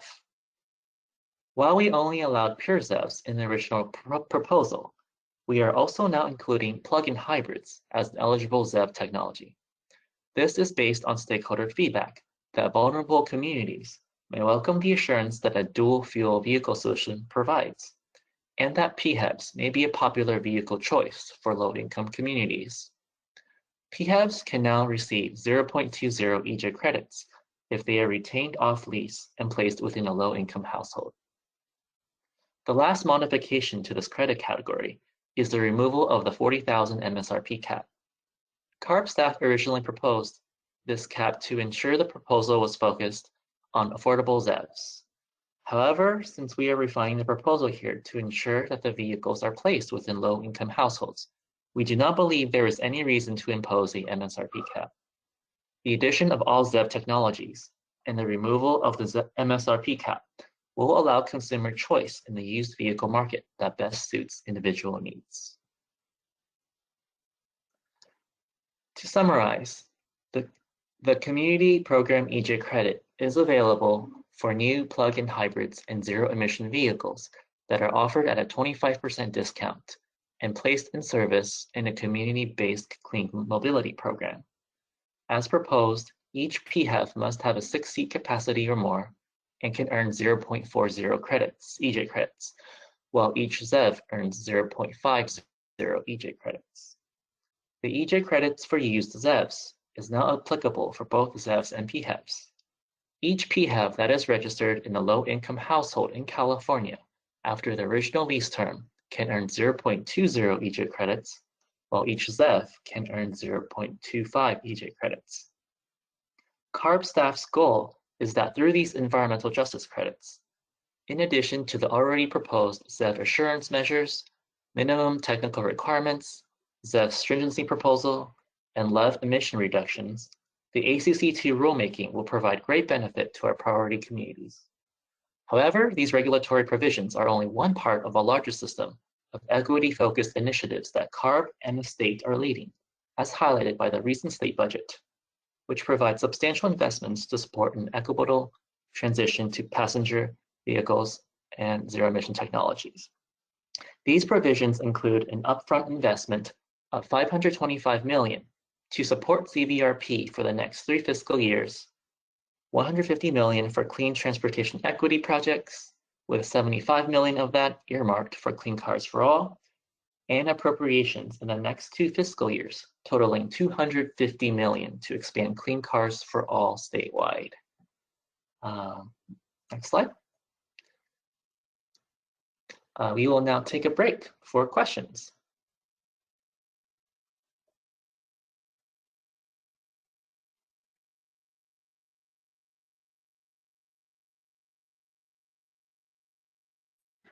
Okay, just like last time, let's take a 5-minute break so people have a chance to write questions. We'll be back at 10:55. That way we can organize some of the questions and everybody can take a break.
Okay, let's get started. We have a lot of questions here. And I think what we want to do is go back to, actually, maybe what we could do is have our next presenters present and then come back for questions. That way people can continue to ask questions here. So Jason, do you want to go ahead and move to the next slides? Thanks.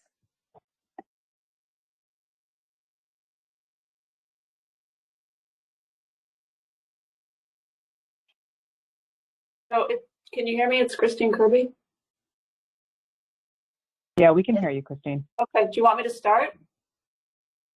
Please do. Okay, great. Thank you, Anna. So thank you for the opportunity to participate in today's workshop and offer the perspective of the Section 177 states on Advanced Clean Cars 2. I am Christine Kirby. I'm the Assistant Commissioner of the Massachusetts Department of Environmental Protection, Bureau of Air and Waste. Later in this presentation, Paul Farrell of the Connecticut Department of Energy and Environmental Protection will discuss an option in the next phase for ZEV credit pooling. The approach to pooling would provide additional compliance flexibility to accommodate varying market conditions, especially as new states adopt the ZEV regulation while ensuring substantial volumes of zero-emission vehicles are delivered to all ZEV states. Before we begin, we want to express our appreciation to the California Air Resources Board staff for working closely with the Section 177 states on the development of ACC II. States have had a long history of exercising their right under Section 177 of the Federal Clean Air Act to adopt California's clean car standards in lieu of federal standards as a way to address air quality problems and climate change. As you can see on this slide, there are 11 states that have adopted California's ZEV regulation, which requires an increasing share of ZEV sales. In addition to implementing the ZEV regulation, these states are pursuing a wide range of market-enabling initiatives to accelerate ZEV deployment, such as offering vehicle purchase incentives, providing charging infrastructure grants, adding EVs to state and municipal fleets, activating consumer awareness campaigns, and requiring and working with utilities to invest in transportation electrification. Together with California, the 177 states are responsible for more than 30% of the new light-duty sales market in the United States, and several additional states are actively considering adopting the ZEV regulation. This could increase the total market share of ZEV states to nearly 40%. As a result, the ZEV regulation will achieve substantial greenhouse gas and criteria pollutant emission reductions, not just in California, but in a growing number of geographically diverse states across the country. Next slide, please. Like California, the Section 177 ZEV states recognize that decarbonization of all sectors of the economy is necessary to mitigate the urgent threats presented by climate change. In fact, all the ZEV states have committed to substantially reducing or eliminating their greenhouse gas emissions by 2050. Most states also have interim targets that require aggressive emission reductions as soon as 2030. Transportation is the largest source of greenhouse gas emissions in the Section 177 states, and light-duty vehicles contribute to more of those emissions, or most of those emissions. Simply put, all pathways to achieving our greenhouse gas reduction targets require switching from fossil fuel vehicles to zero-emission vehicles. Given the urgency of the climate crisis, it is crucial that this transformation accelerate to scale as soon as possible. Next slide, please. ZEV deployment is also a critical strategy for reducing criteria air pollutants, including smog-forming oxides of nitrogen and fine particulate matter. Harmful levels of these pollutants exacerbate asthma and other cardiorespiratory illnesses, especially in children and older adults. This leads to additional doctor and emergency room visits, missed days of school and work, and increased risk of premature death.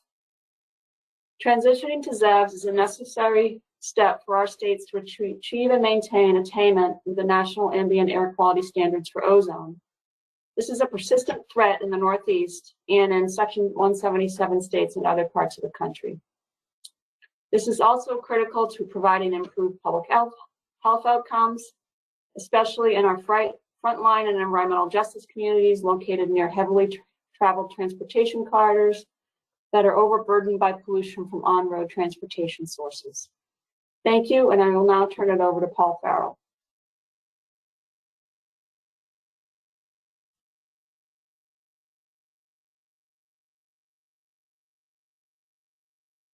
Can you hear me now?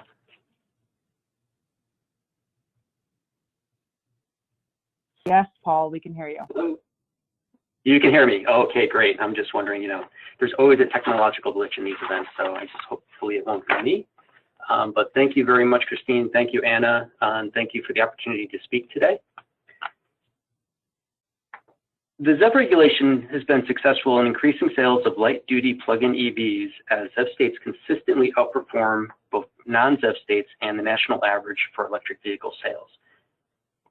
This sales chart displays plug-in EV sales in states where the ZEV regulation is currently in effect. In 2021 is shaping up to be a banner year for ZEV sales. You can see the sharply increasing sales numbers from 20 to 21. We believe the EV market is at a tipping point. EV sales are an upward trajectory in California and the Section 177 states. As market momentum and consumer demand for EVs continue to accelerate, it's estimated that by 2035, manufacturers will have invested $330 billion in electrification, and there will be more than 130 all-new EV models, which is up from 50 or so today. This slide also clearly shows ZEV sales in Section 177 states are lower than in California, which is not surprising for two reasons.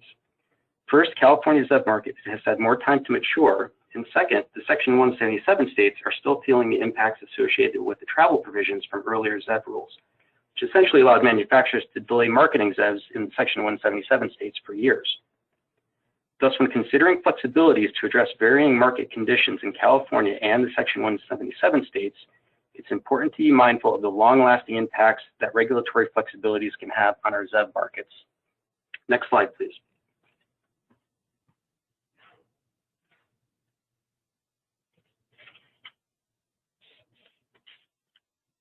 Thank you. The Section 177 states, the Northeast States for Coordinated Air Use Management, or NESCOM, and ARB staff have been discussing ways to address the varying circumstances of California, the Section 177 states, and manufacturers in the early years of the ACC II, while providing a pathway for states to achieve their interim and long-term climate goals and air quality goals that Christina alluded to just prior to this. We believe that pooling a percentage of ZEV credits in a way that ensures significant volumes of vehicles are delivered to each and every ZEV state can address these important considerations. In general, pooling would allow a manufacturer to transfer credits earned from excess sales in one state to be used for compliance in another state. This flexibility will allow manufacturers to take into account varying market conditions across the states. More specifically, for model years 2026 through 2030, manufacturers may transfer new credits earned in model year 26 or later within a single pool. Say that again, within a single pool that consists of California and the Section 177 states to satisfy up to 15% of their total compliance obligation in each state in model year 2026, declining over time to 10% in model year 2030. To reiterate, unlike the that would include California and all of the Section 177 states. Included in this proposal are several important limitations on pooling. First, only what I'll call fresh credits can be pooled. Historical and EJ credits are ineligible for pooling. This ensures that pooling will not impact overall program stringency. Second, there's a declining cap on pooling, which requires manufacturers to increase ZEV sales over time in states with relatively lower levels of sales. Third, pooling sunsets after model year 2030. Thus, this approach provides near-term flexibility where needed, but also ensures that manufacturers remain on track to achieve 100% ZEV sales by 2035. Next slide, please.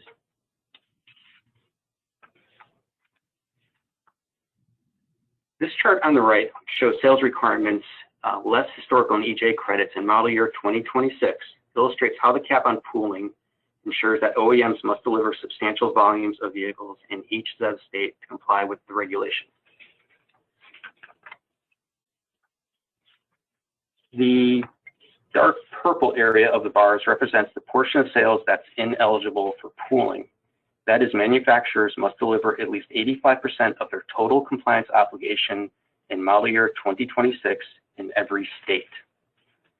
The blue area of the bars show that up to 15% of a manufacturer's credit obligation in model year 2026 can be met with credits generated from excess vehicle sales in other ZEV states. Note that subsequent compliance years would look different because the cap on pooling decreases over time to 10% in 2030 and pooling ends after 2030. In summary, this approach to pooling a percentage of ZEV credits offers several important benefits. Pooling provides manufacturers with the flexibility to tailor their compliance obligations to accommodate varying market conditions in the ZEV states during the early years. The declining cap on pooling ensures that significant and increasing volumes of cars are delivered in every ZEV state. Limiting pooling to these fresh credits, that is, credits for new vehicles sold in model year 2026 and later, also maintains the overall stringency in terms of vehicle volumes and emission reductions. This concludes my portion, and I'd like to thank you for the opportunity to present this proposal, and we'd be pleased to answer any questions. Thank you. All right, thank you, Paula and Christine. Let's go ahead and go to questions now. I'm going to start with a question. Given that today in Norway, ZEVs and plug-in hybrid sales are 91.5% of the new sales last month, why is there an assumption that such low numbers are aggressive or need credits as opposed to just straight sales percentages? And I'm assuming this is for our ZEV stringency proposal. So Joshua, do you want to answer that first?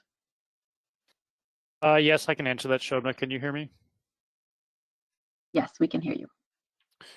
Yes, appreciate the question. For any of our, the ZEV stringency in our proposal is carefully looking at the context of the market conditions in California.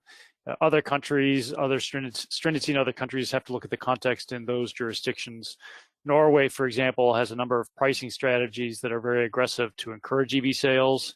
That includes large national tax exemptions for ZEVs as compared to conventional vehicles, free parking, half price on toll roads, and a number of other pricing strategies that really encourage the sales. Much of that is not in California. So we are looking specifically at the stringency. We feel it's aggressive given our context.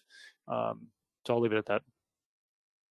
The next question I'm going to hand to you as well, Joshua, is FFVs running on 100% renewable fuel, 85% ethanol, 15% renewable naphtha, reduced GHG emissions by 50% compared with gasoline today, heading to the net zero GHG emissions in the future.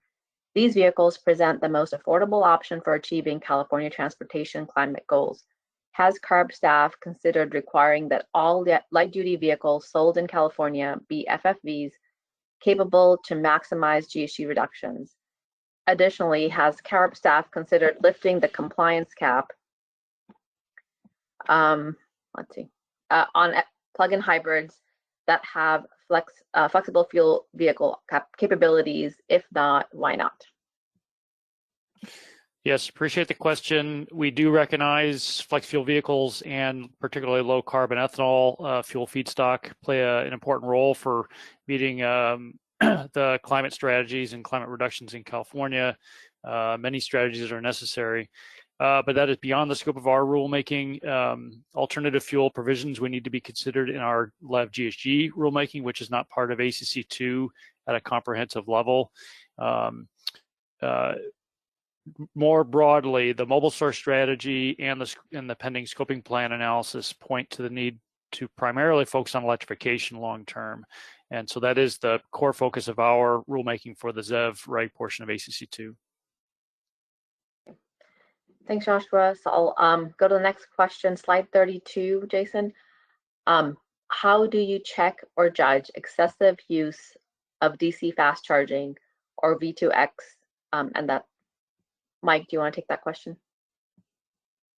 Yeah.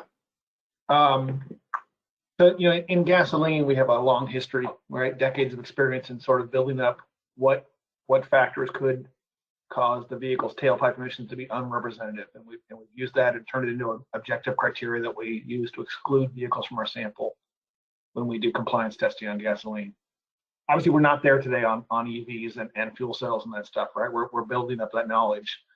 So what we're trying to do is gather information about things that we think are most likely to have an impact on battery degradation and could be important factors to consider, and then working in to track those parameters on board, so that we can set ourselves up in the future for knowing what that kind of distribution of behavior looks like, and seeing if there really is something that shows up as representative that we want to turn into an objective criteria in the future. So rather than do nothing, right, we're trying to set up, for instance, on fast charge events, right, we're proposing to track cumulative energy from DC fast charging, so that we could set that up. If that turns out to be that there's some level of that we agree is unrepresentative, and there's some level of that turns into a sort of an abnormal degradation of the battery, then maybe we could turn that into an objective criteria to exclude vehicles like that from our sample. That would be trying to get at what the typical vehicle is looking at. So it's a bit of a placeholder, but we're trying to set ourselves up for that knowledge going forward and try to mechanize as many as we can into parameters we can track. And hopefully then that'll give us the chance, right? It's not just to include or exclude as many things as possible, right? It's just to set ourselves up that we could make educated decisions in the future if it turns out to be something that is used in a manner that's not typical for the typical vehicle and has a detrimental impact that we need to consider. Okay, I'm going to go ahead and group some of these questions for battery state of health and in-use compliance here for ZEVs. So can you elaborate the basis used to justify an 80% state of health warranty threshold? What studies or evidence exists that demonstrate battery technology is evolving towards higher levels of range retention?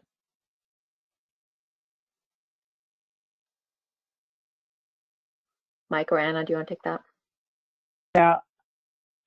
Well, Mike is more than welcome to join in.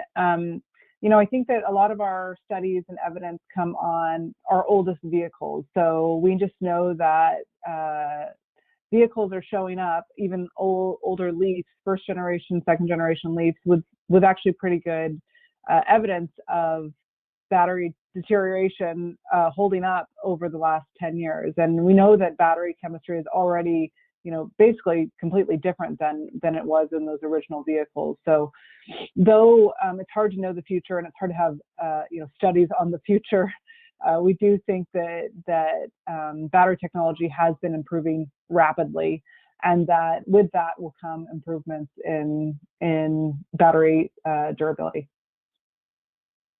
We also just know that for the use of, for just consideration of what these vehicles are like in the used market, there just have to be certain thresholds that are met, so that even used car buyers can make use of these vehicles and also have them be a replacement to a gasoline vehicle. Okay, next question. Are the ZEV assurance measures, minimum range, state of health, data streams, etc., only for light-duty vehicles, or will these regulations also apply to medium-duty vehicles, for example, transport vans? Right. So for what we're proposing, we are talking about light-duty vehicles, not medium-duty vehicles at this time.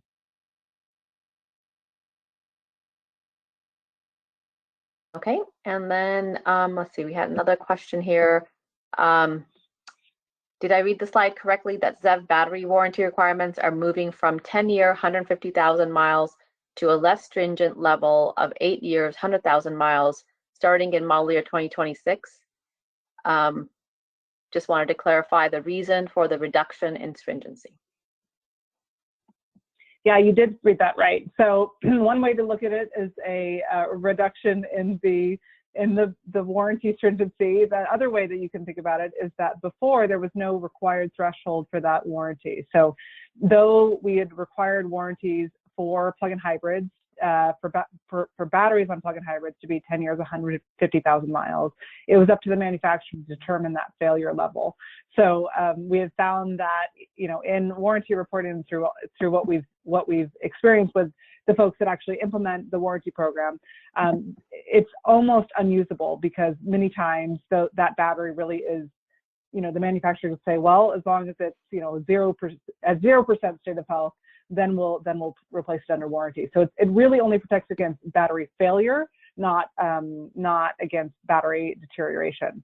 So we believe that the right move is to shorten the timeline for that warranty, but to actually link it to a useful metric, which you know, at this time we're saying is 80% state of health. Okay, and next question here is, should the in-use compliance data collection occur every 3 years, or is this purely based on the proposed mileage, 36,000 or 50,000 miles? That's a really good question. So I think that how it's written is actually based around mileage, but it's just very average that vehicle would be about 3 years old or 6 years old. So the language is around mileage, and it's just a good rule of thumb that it would be at 3 years and 6 years, that mileage would represent those years. Okay, and I'm going to give you a break here and let Marissa and Chang come on, and we have a lot of questions on EJ credits, and we'll come back to some plug-in hybrid questions later. Okay, so for used ZEV credits, MSRP more than 40,000 is now eligible to get the EJ credit. Is that correct? Yes, that's correct. There's no longer a MSRP cap for the used ZEV EJ credit. And then on slide 43, Jason, if you can bring that up. Will EJ ZEV credits be tradable? Are there limitations related to the trading of EJ credits? Yeah, so as is proposed right now, the EJ credits would be tradable, and the limitation that I think folks heard in the presentation by our Section 177 state colleagues is that those credits would not be eligible for pooling. So that's the only limitation on the trading. So the trading does need to occur within the state. Okay, and then the next question is, why make the plug-in hybrid vehicle available for used EJ credits be a 6-seater? So I guess what is the rationale for putting that as a requirement for plug-in hybrids being part of that credit? Yeah, so maybe a clarification on this one. So the used ZEV EJ credit that we added plug-in hybrids to that category does not have a 6-seat limit. That is only for the community program EJ credit category. And that was something that was proposed back in our August workshop. That 6-seat capacity limit for the community programs was intended to ensure that we get more electric miles, that there are pure ZEVs that are available that could meet the needs of the community programs, and plug-in hybrids would be less likely to be used in that particular use case in a car sharing type situation. So that's why it was limited to those models or to 6-seat capacity where there are less models available. But there is no 6-seat limitation for the used ZEV. That's open to all plug-in hybrids. Okay, I'll read this question, although you've answered it already, Marissa. The largest population of used plug-in hybrids is probably the Volt, which can be considered a 5-seater, but really only a 4-seater. So it looks like it would be eligible. What determines a low-income household for the used credit? Yeah, so low-income household would be defined within our regulation. Right now, the CARB staff is considering that definition be aligned with what's defined in our health and safety code. So that would be at a household income at or below 80% of statewide median income, or with household incomes that are below the threshold designated by the Housing and Community Development, and those are set annually and have some regional differentiation in the income level. And that is, like I said, defined in our health and safety code. So we would be using that definition as proposed right now. Okay, and just another question related to that is, given privacy concerns, how will used vehicles be tracked on second owner by the OEM and identified as low income? Yeah, so with any credits that are generated under the ZEV regulation, we do have specific reporting requirements. Because these, because the credits would be generated by the manufacturers, the reporting burden would be on the manufacturers. And as CARB staff is thinking through that right now, we would likely require verification and attestation of household income so that we could verify that it meets the eligibility requirements and the thresholds of the low income household that we have defined. But that would be on the manufacturer to provide that information to us. Okay. Yeah, I think we just need to think, just to add to that, Marissa, I think we do need to think about, how that would be tracked and who would be, providing that to us. So I guess just going, similar question here is, who or how will the used ZEV sales be tracked for EJ credits? I guess I wish I had a little bit more on that. So whoever asked that question, if you have anything more specific, but we certainly can track vehicles that are coming off of lease from the manufacturers, and then those manufacturers would be providing or reporting to us for those vehicles that they believe should be getting the used ZEV credit that are going to low-income households. And we could certainly work to provide transparency around number of EJ credits that are generated under that category in future public disclosures. Okay. Next question, priority community funding plans, last presented information. Can you please repeat the funding categories and amounts? Or maybe that's something we can refer to at the August presentation. I think that was, so we had a summary kind of talking about the funding plan in kind of in the wrap up of the EJ credits. So I'll just talk about what we had said there. I think that's what the question is referring to. So in our funding plan, this actually I think was just released last week, available on CARB's website. There's a lot more detail, but what we said what in terms of the state budget was $525 million earmarked for the Clean Vehicle Rebate Project. That's the ZEV incentive program for the next 3 fiscal years, and there are modifications being made to that program. $150 million for clean transportation equity projects, and $75 million of that specifically for Clean Cars for All. And that's the program right now that's administered by specific air districts throughout the state. And then appropriations in the next 2 fiscal years, I think that totaled about $250 million to help expand Clean Cars for All statewide. So those are the numbers I think that we stated in our summary. Okay, let's see here. Why is the used EV credit program only limited to vehicles coming off of lease? Why would a used EV acquired by an OEM by trade-in, for example, be excluded? Yeah, I think that's a great question and a good feedback for us to explore further. So I think the intention behind originally having the used vehicles be leased only is because staff was trying to figure out a mechanism in which the manufacturers have control over those vehicles so that they could move those into specific places. And so that was why there was that leased vehicle, but it sounds like there may be some other opportunity there for used vehicles that manufacturers also have control over via trade-in. So that's something we could talk about further. Okay, and this is in the similar vein. And how is CARB proposing to audit track used EVs that are registered to low-income individuals or households, such that additional credits would be issued to OEMs? Whose responsibility is that? And what type of visibility would OEMs or other interested third parties have into that process? Yeah, I think I covered this one maybe in answering some of the other questions, but I'll just reiterate that the reporting burden would be on the manufacturers if they want to generate the EJ credits under the regulation, and we would specify within the regulation what they would need to report. And as we're thinking through that right now, that would likely be some sort of verification and attestation that that vehicle went into a low-income household.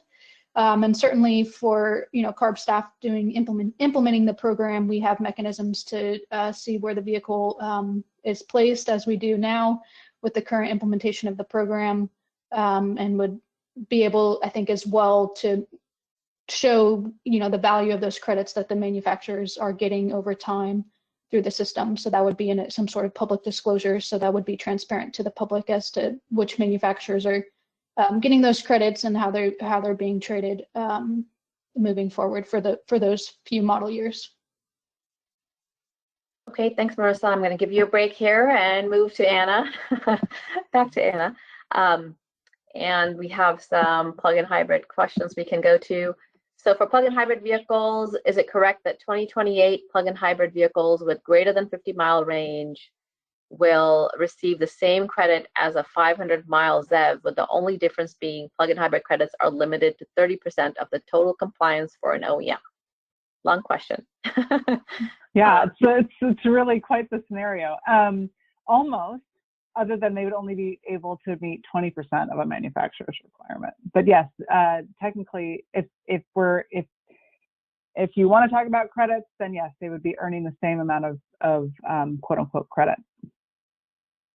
We see them now as just vehicles, and that they're limited in how they can meet a manufacturer's obligation. Okay. And can plug-in hybrids with a label range smaller than 30 miles still be sold in model year 2027? And also, can plug-in hybrids with a label range below 50 miles still be sold in model year 2029? Yes, but they just cannot be used to meet a manufacturer's ZEV requirement. You can use them to meet your LEV requirement, not your ZEV requirement. Okay, and then we have a couple of questions on slide 53. Jason, if you want to bring that up.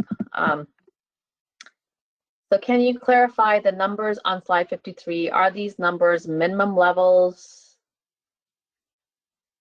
the floor, or actual vehicles delivered? I'm not. Yeah. So okay. I'm just going to talk about this in general, and okay. I welcome Christine or Paul if you want to join me in case I fumble all of this. I think that the question probably is referring to, how do you interpret these graphs? What they're basically saying is that most of the manufacturer's requirement is still going to be met with fresh ZEVs and plug-in hybrids that are created or delivered for sale in those model years of the requirement. This is around the issue of, what does this flexibility really do? And so the light blue area of these bar graphs show that it's a very limited flexibility and allowing manufacturers around the edges to be able to smooth out compliance across the state. So only a very small portion of their overall requirement can be met with pooled credits. I hope that answers your question. And I'll ask these two Section 177 state questions here. What happens next with the Section 177 state proposal? When will CARB be making any decisions about whether to incorporate that proposal?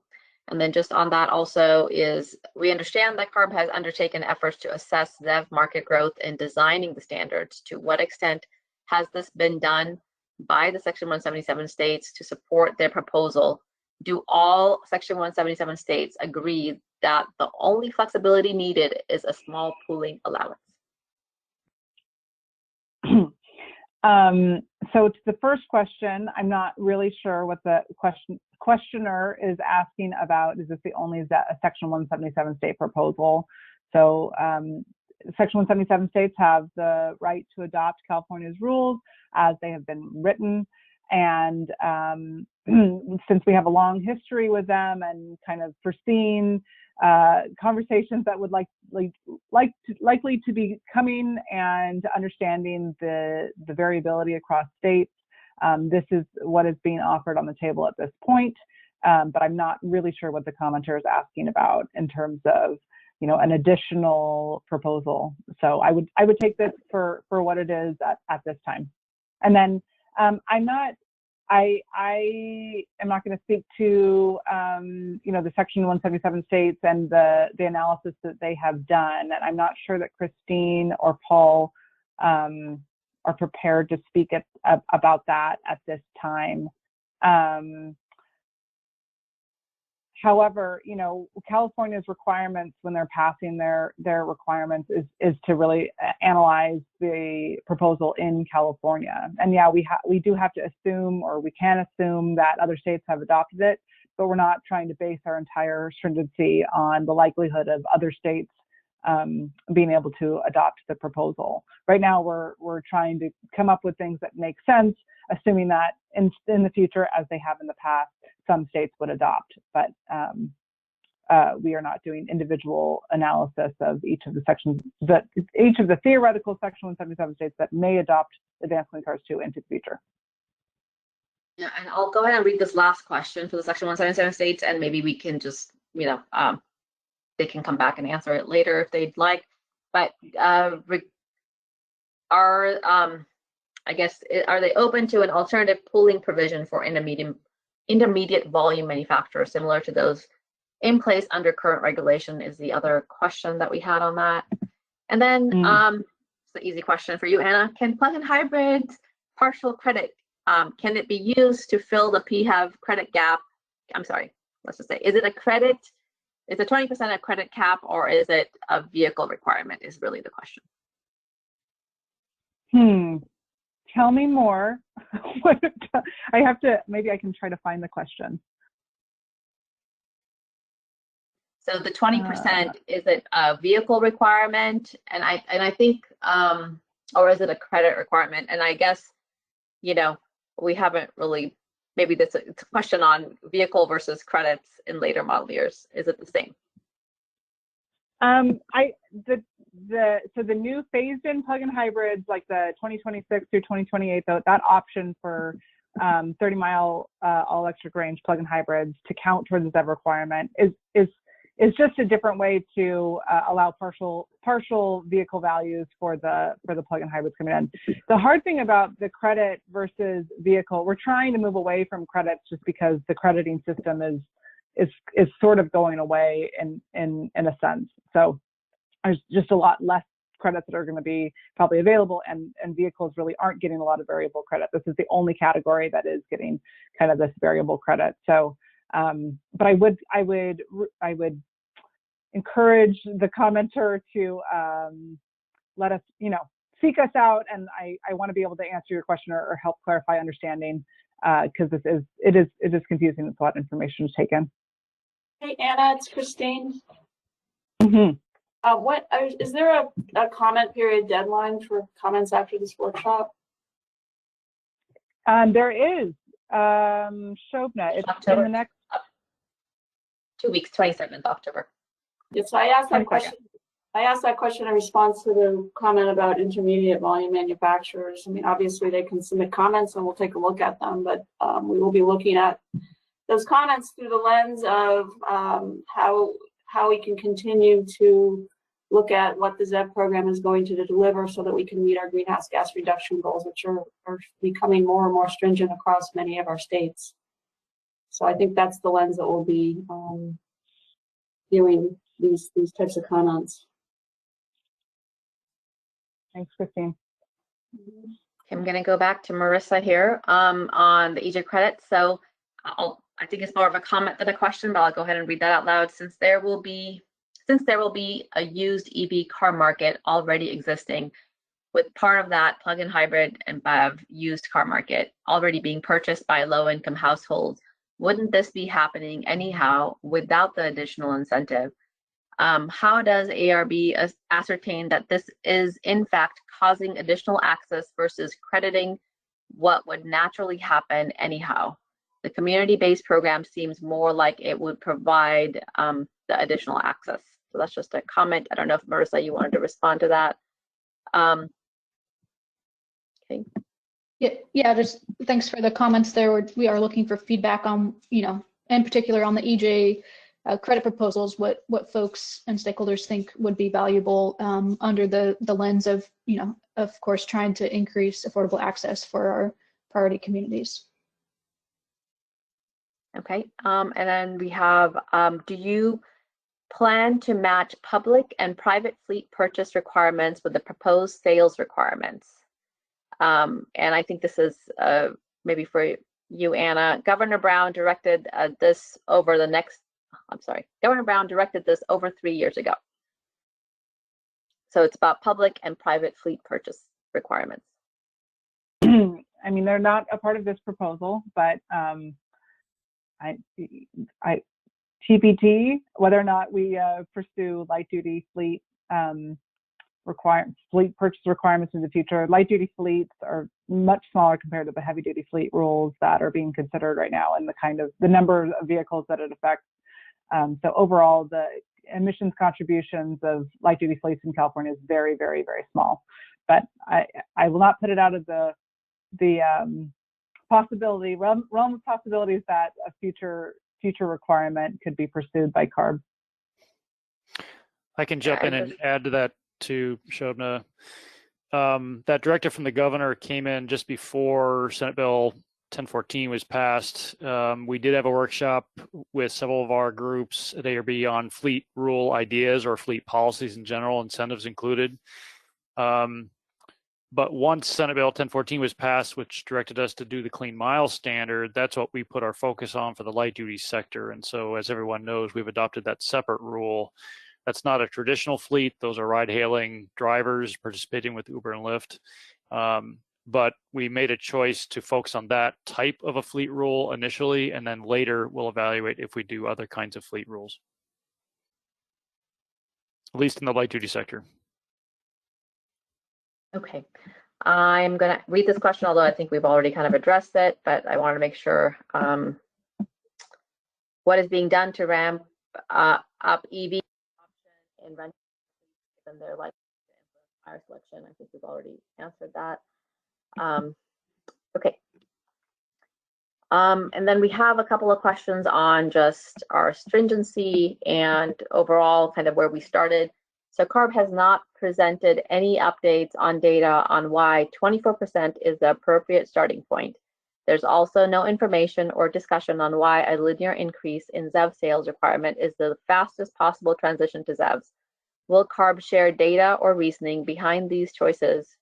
Data from 2021 EU sales and more recent US manufacturer announcements does not seem to be included in these ZEV stringency curves.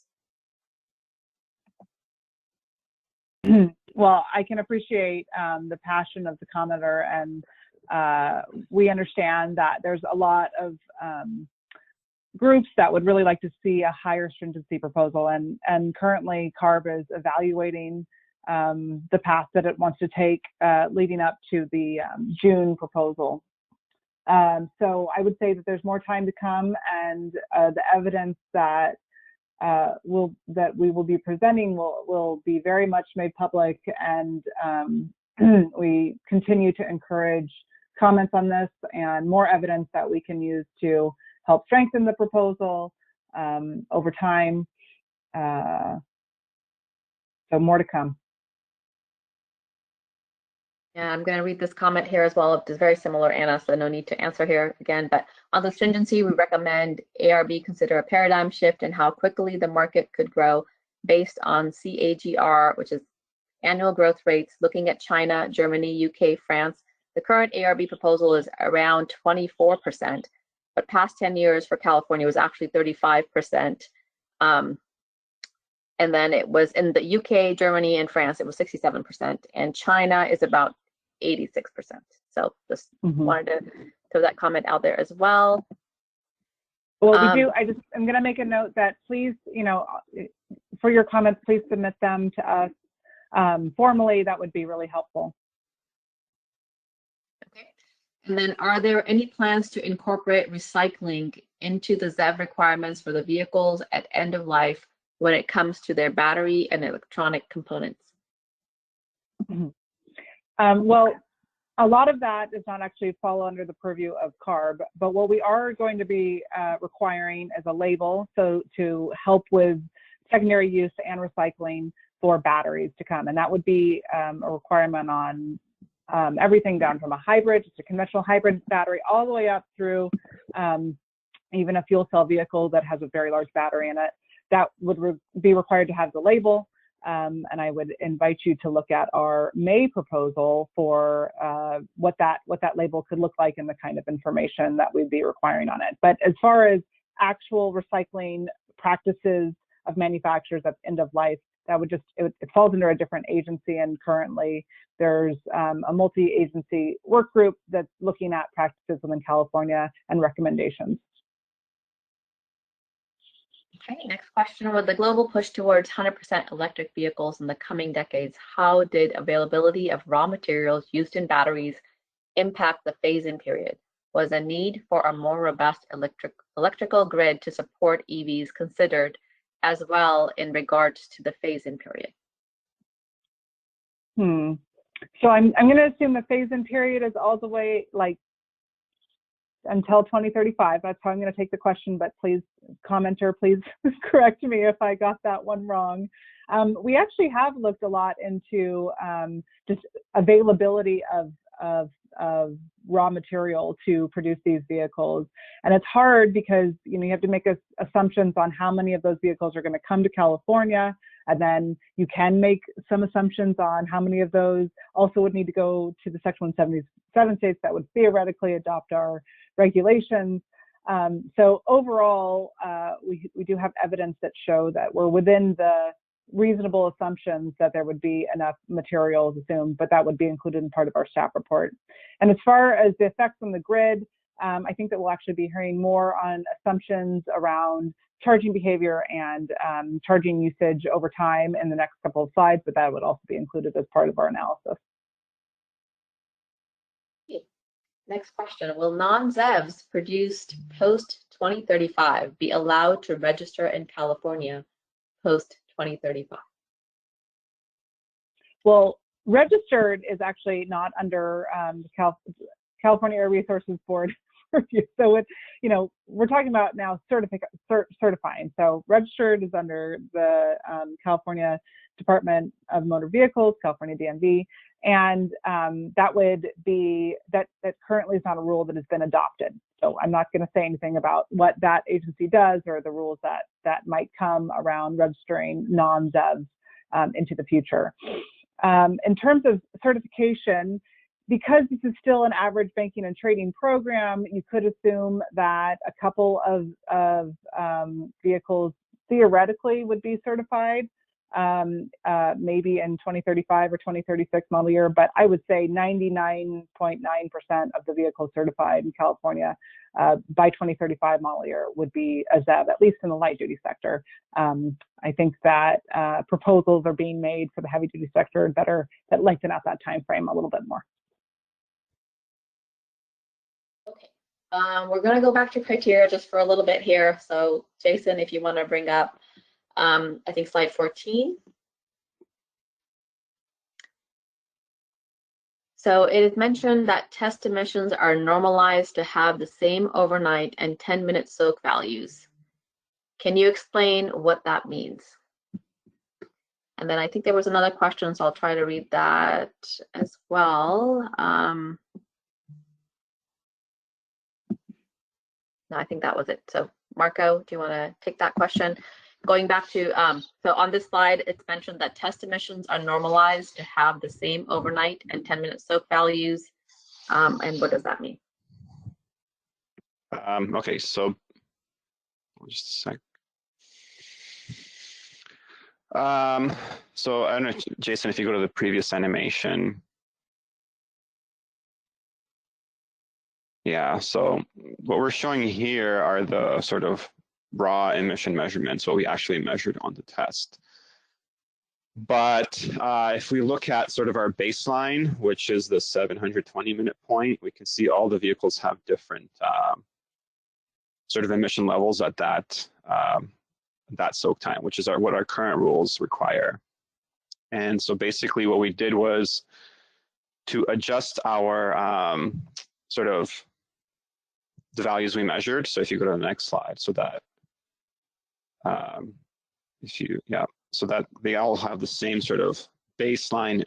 We're kind of comparing these sort of partial soaks that we see at the sort of 0 to 180 minute marks to reference them to that overnight soak emission level. So we're adjusting the values we measured to sort of have a equal comparison between different vehicles. Because in our rules, so our standard, for example, is that here's at 0.03, and you saw in the previous animation that some of the vehicles were much lower than that, so that we can't require that they be that low. So what we're looking at is basically, let's say, a conservative approach where we assume that all the vehicles are going to have sort of similar emission performance for that overnight soak level as the Camry there.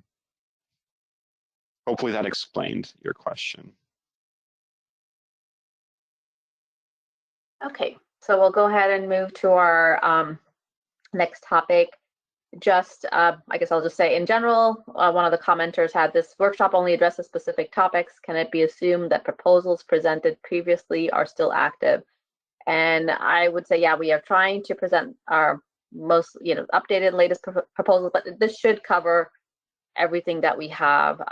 So if there's something specific you have a question on, go ahead and type that in the questions, and we can definitely answer if there's a specific proposal that you are wondering is still on the table. So let's go to our next presenter, which is Andrew.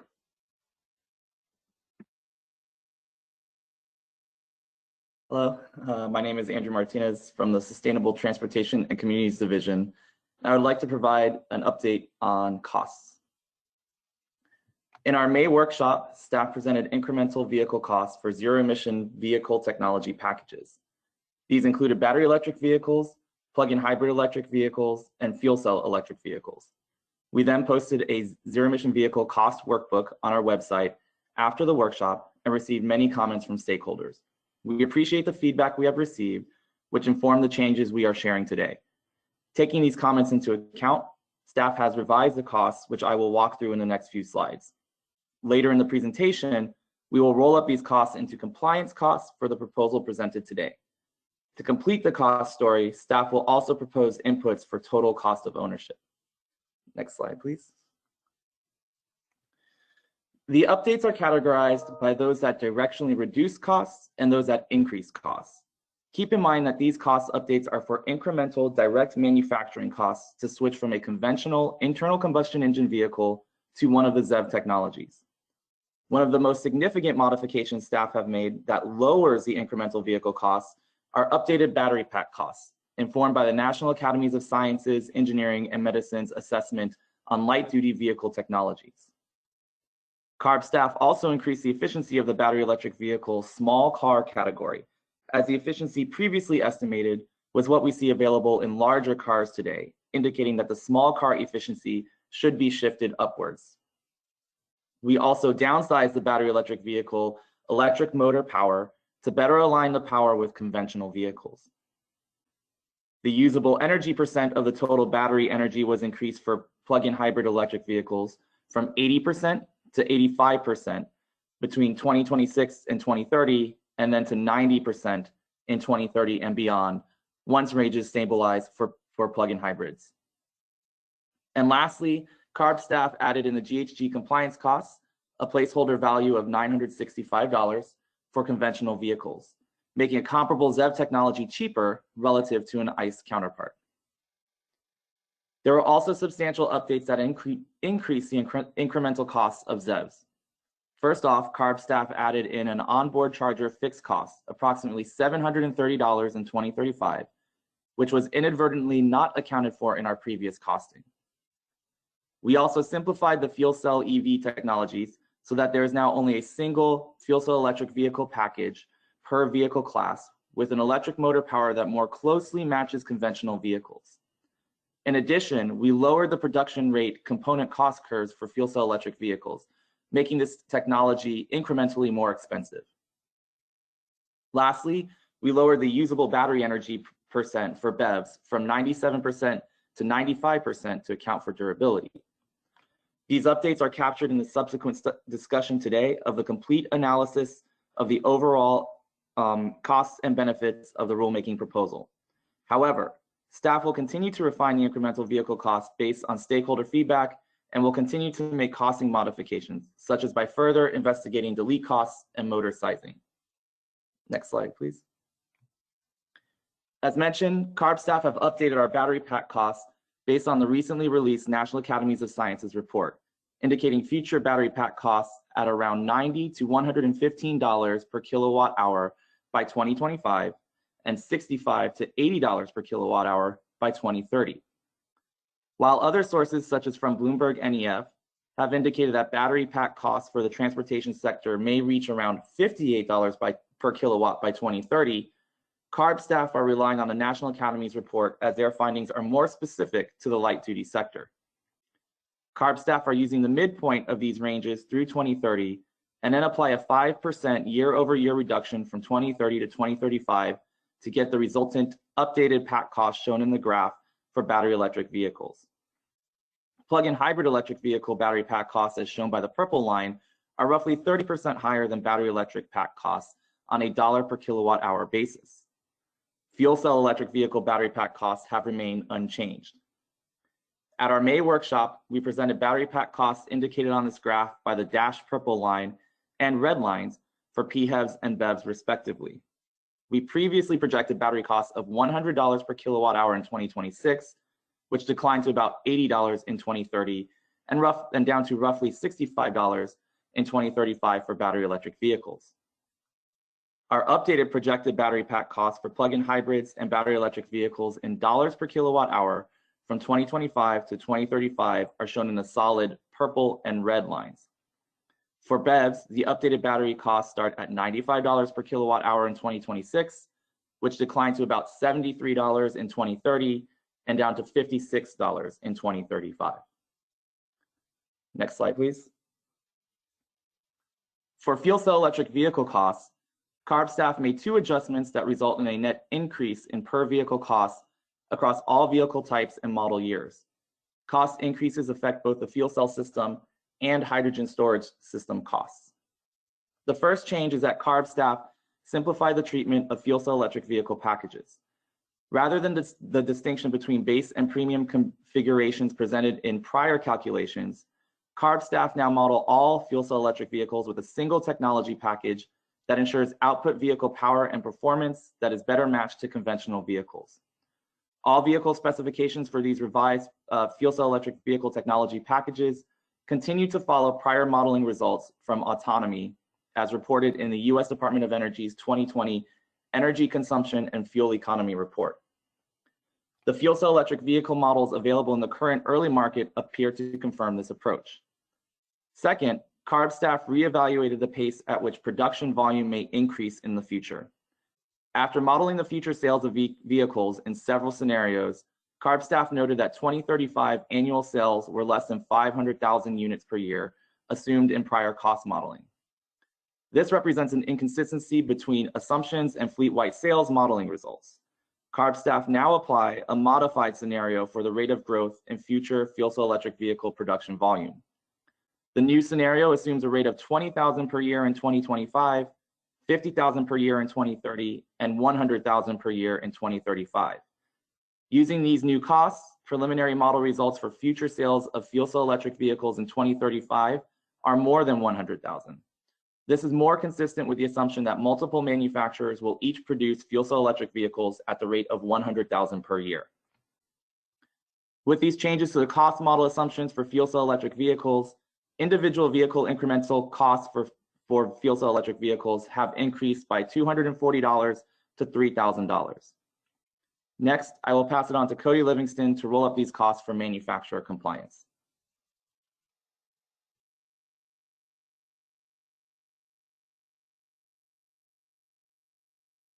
Thanks, Andrew. Hi, I'm Cody Livingston. I'm a staff member in the Advanced Clean Cars branch.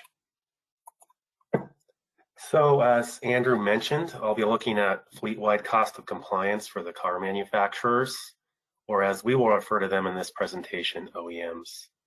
We want to note that the costs presented today only represent the costs associated with the ZEV sales requirements.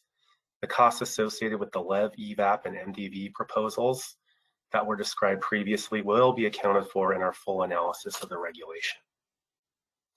So with that little disclaimer out of the way, I'll begin by saying the calculation of OEM costs and corresponding emission reductions can be calculated for each model year for the California LEV fleet as the fleet meets the requirements of the regulation starting in model year 2026 through 2035.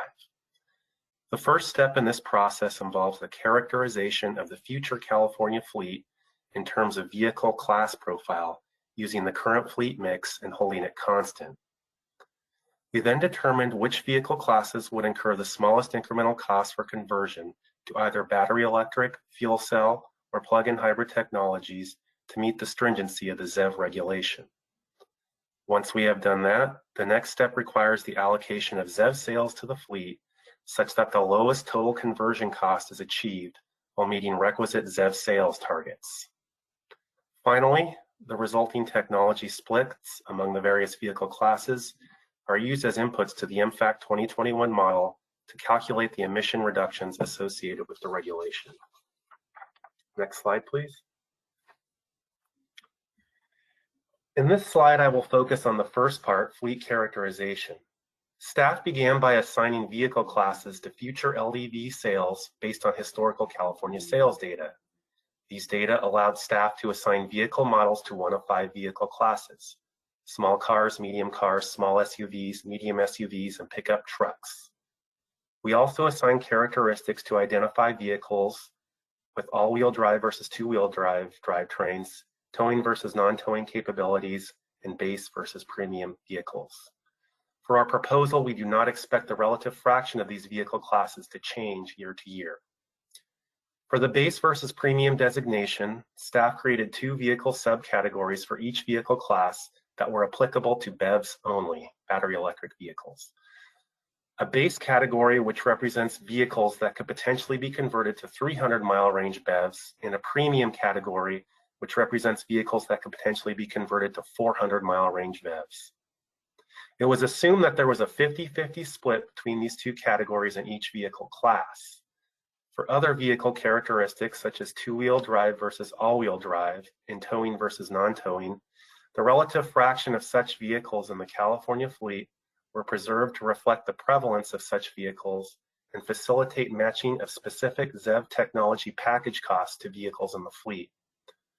The right side of the pie chart provides an example breakdown of the medium SUV class to demonstrate the relative fraction of base versus premium, two-wheel drive versus all-wheel drive, and towing versus non-towing fractions in that vehicle class. For the final step, staff scaled each vehicle class proportionally to match MFAC 2021 model projections of total LEV sales in each model year of the 2026 through 2035 timeframe. Next slide, please. After the fleet characterization process described previously, staff allocated ZEV sales in the California fleet such that the lowest cost of compliance was achieved for the OEMs in the regulatory timeframe of 2026 to 2035. In this slide, we summarize the ZEV technology penetration as a result of allocation of ZEV sales. As you can see, battery electric vehicles provide the lowest cost compliance option for OEMs, growing to 75% of total fleet sales in 2035. Fuel cells become prominent after 2030 for small cars and heavy trucks when they become more cost competitive with battery electric vehicles. Plug-in hybrids do not play a large role in the regulation until 2035, when the final remaining portion of the fleet, consisting of heavy towing trucks, require conversion to ZEV technologies. Next slide, please. When staff released the cost workbook after the May workshop, there was concern from some stakeholders that the towing packages were too expensive and concern that we were assigning towing packages to a large portion of the fleet, therefore increasing costs of the regulation. This slide shows that in reality, only about 6% of the LEV fleet is represented by towing vehicles. Although they are expensive compared to non-towing vehicles, during the regulation timeframe, they are only costed from 2032 to 2035 using PHEV and fuel cell vehicle technology. Next slide, please. In this slide, we provide a summary of the average incremental cost and vehicle retail price during the years of the regulation. This cost is the sum of total cost divided by total sales and represents initial purchase price increase only. In 2030, we see the average incremental cost is approximately $1,400. At the end of the regulation in 2035, this incremental cost is approximately $1,900. We also summarize the statewide reductions in tailpipe criteria pollutant and GHG emissions during the regulation and out to 2050. For each row in the table, the percent reduction in emissions represents the emissions reduced relative to that future year baseline. For example, in the case of NOx and CO2, the proposed regulation would achieve nearly 90% reductions in 2050 relative to the future 2050 baseline. ROG and PM emissions would be reduced by 55% and 24% respectively. It should be noted, as I said previously, these reductions pertain only to tailpipe emissions. Upstream emissions will be accounted for in our full analysis for the final regulation. Next slide, please. In addition to the central proposal, staff analyzed the potential impacts of two alternatives. The first alternative assumes that we will reach 70% ZEV sales by 2035 instead of the 100% proposed for this rulemaking. This is based on survey data that show 30% of the population is hesitant to purchase a ZEV. Although we do think this will change over time, it is an alternative we evaluated costs and impacts for. The second alternative is a more aggressive ZEV stringency that could be possible with an aggressive ZEV uptake based on model turnover. This is based in part on industry announcements. Both of these scenarios were evaluated and compared to our ACC II proposal. Next slide, please. In this slide, we are comparing the technology penetration for the proposal compared to the alternatives mentioned earlier. As you can see, battery electric vehicles remain the technology of choice for cost minimization for the OEMs. Fuel cells play a larger role post-2030 as their costs become more competitive. Lastly, as with our proposal and even in the alternatives, plug-in hybrids are the cheaper choice for trucks and large SUVs by 2032 and beyond. Staff will be providing a full evaluation. Staff will be providing a full evaluation of costs and emission reductions for the proposal and alternatives in the standardized regulatory impact assessment. This will also include a total cost of ownership analysis, which will be the final topic of this workshop discussed next. Okay, next slide. We'll now describe the input assumptions developed for determining net costs for owning and operating a ZEV compared to a conventional vehicle over the lifetime of the vehicle, commonly called the total cost of ownership, or TCO.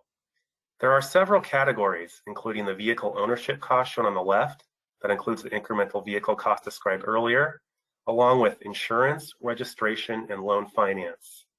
The second category includes equipment upgrades for home charging, which is dependent on the house type, described in a later slide. Finally, vehicle operation costs include varying fuel prices, maintenance, vehicle efficiency, and vehicle operating mileage. Next slide. The next few slides will specifically describe how we derive the electricity prices assumed in the analysis. Electricity rates from the electric utility provider vary between residential versus commercial properties. Public electric vehicle charging on commercial properties will also have cost differences between a level 2 or 220 volt service compared to much higher voltage DC fast charging. Access to the cheaper residential home charging rates has a large impact on the average fuel cost for a plug-in vehicle. The bottom portion of the figure depicts single-family homes or multi-unit dwellings such as apartments.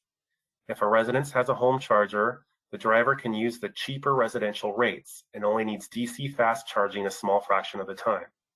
However, without a home charger, the driver must rely completely on public charging. Next slide.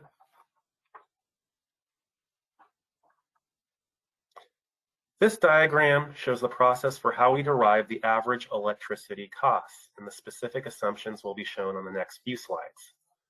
Most of these variables change over the period of the regulation. We are interested in stakeholder feedback on these variables and the values assumed. The first two variables, the type of housing unit and the access to home charging in each type, are combined to determine how many drivers have a home charger in California for our analysis. Separately, we have worked closely with the California Energy Commission, or CEC, to identify projections of varying electricity rates over time, shown as the third variable.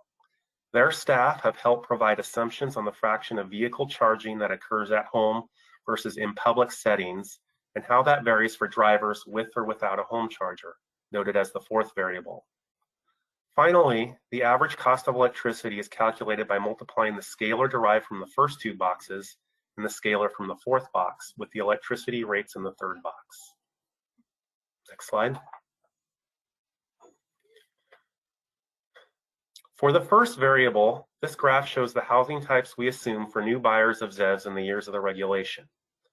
Our analysis focuses on where new car buyers live, as it's important to determine their costs when they buy vehicles directly from automakers under this regulation.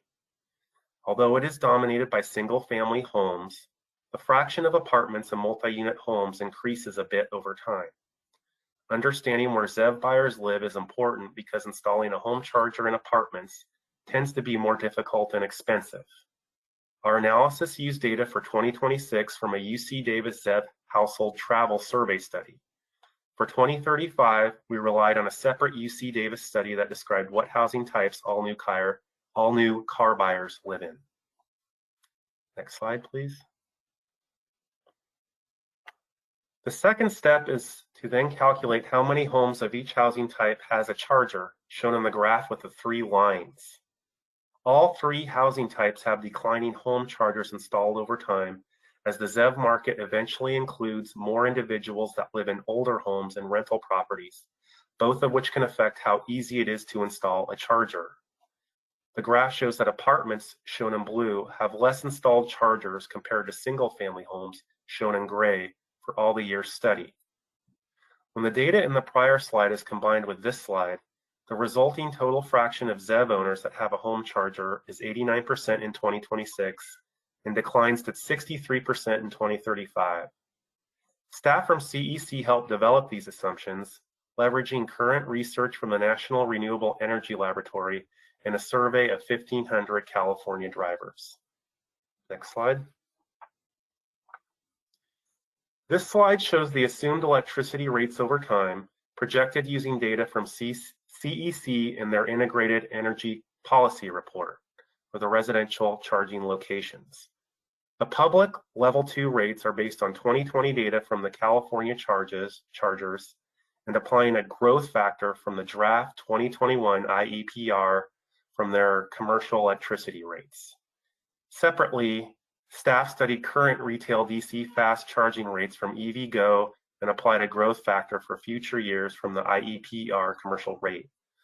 The graph shows what we see in the market today, that electricity costs for home charging are noticeably lower than for public DC fast charging.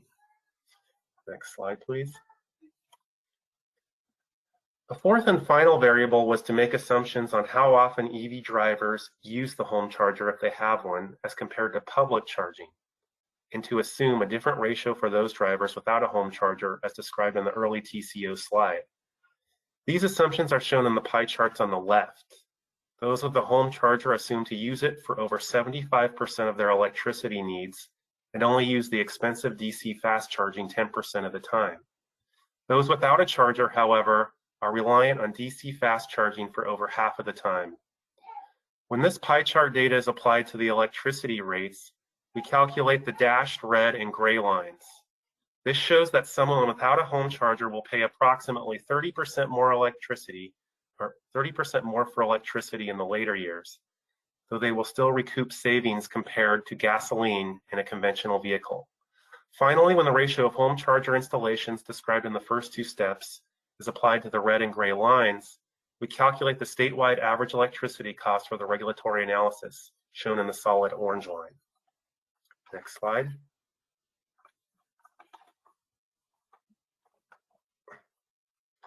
Shifting to hydrogen prices, staff are relying on the most recent projections from NREL, the National Renewable Energy Laboratory, shown in the solid line developed for CEC's IEPR as our inputs for the regulation analysis.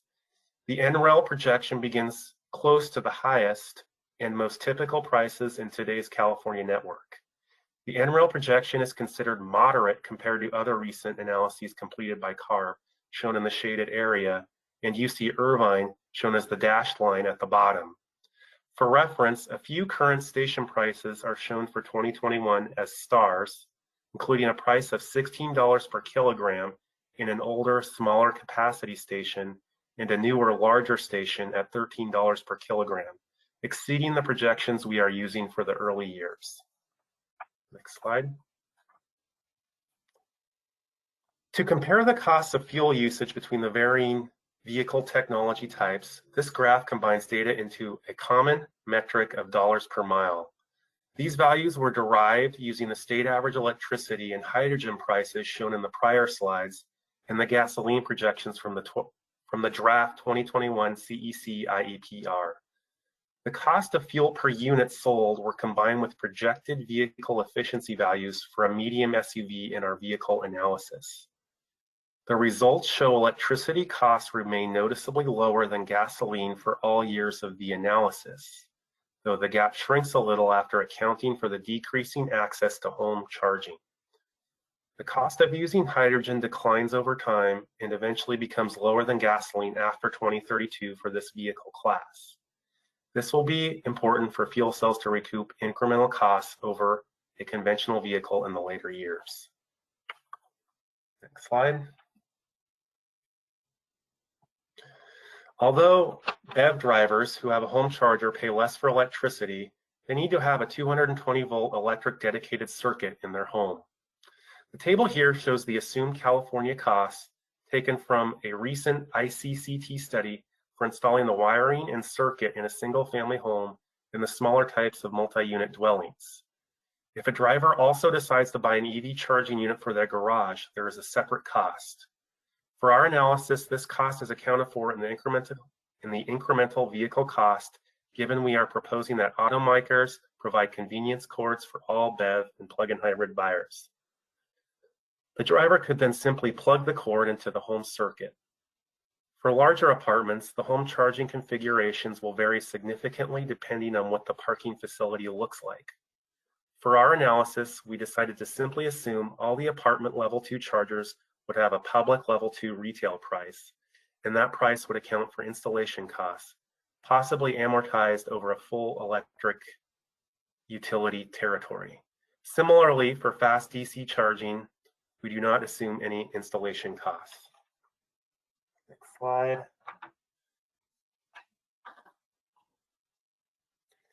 In our economic analysis, we are also planning to include vehicle-to-grid integration assumptions.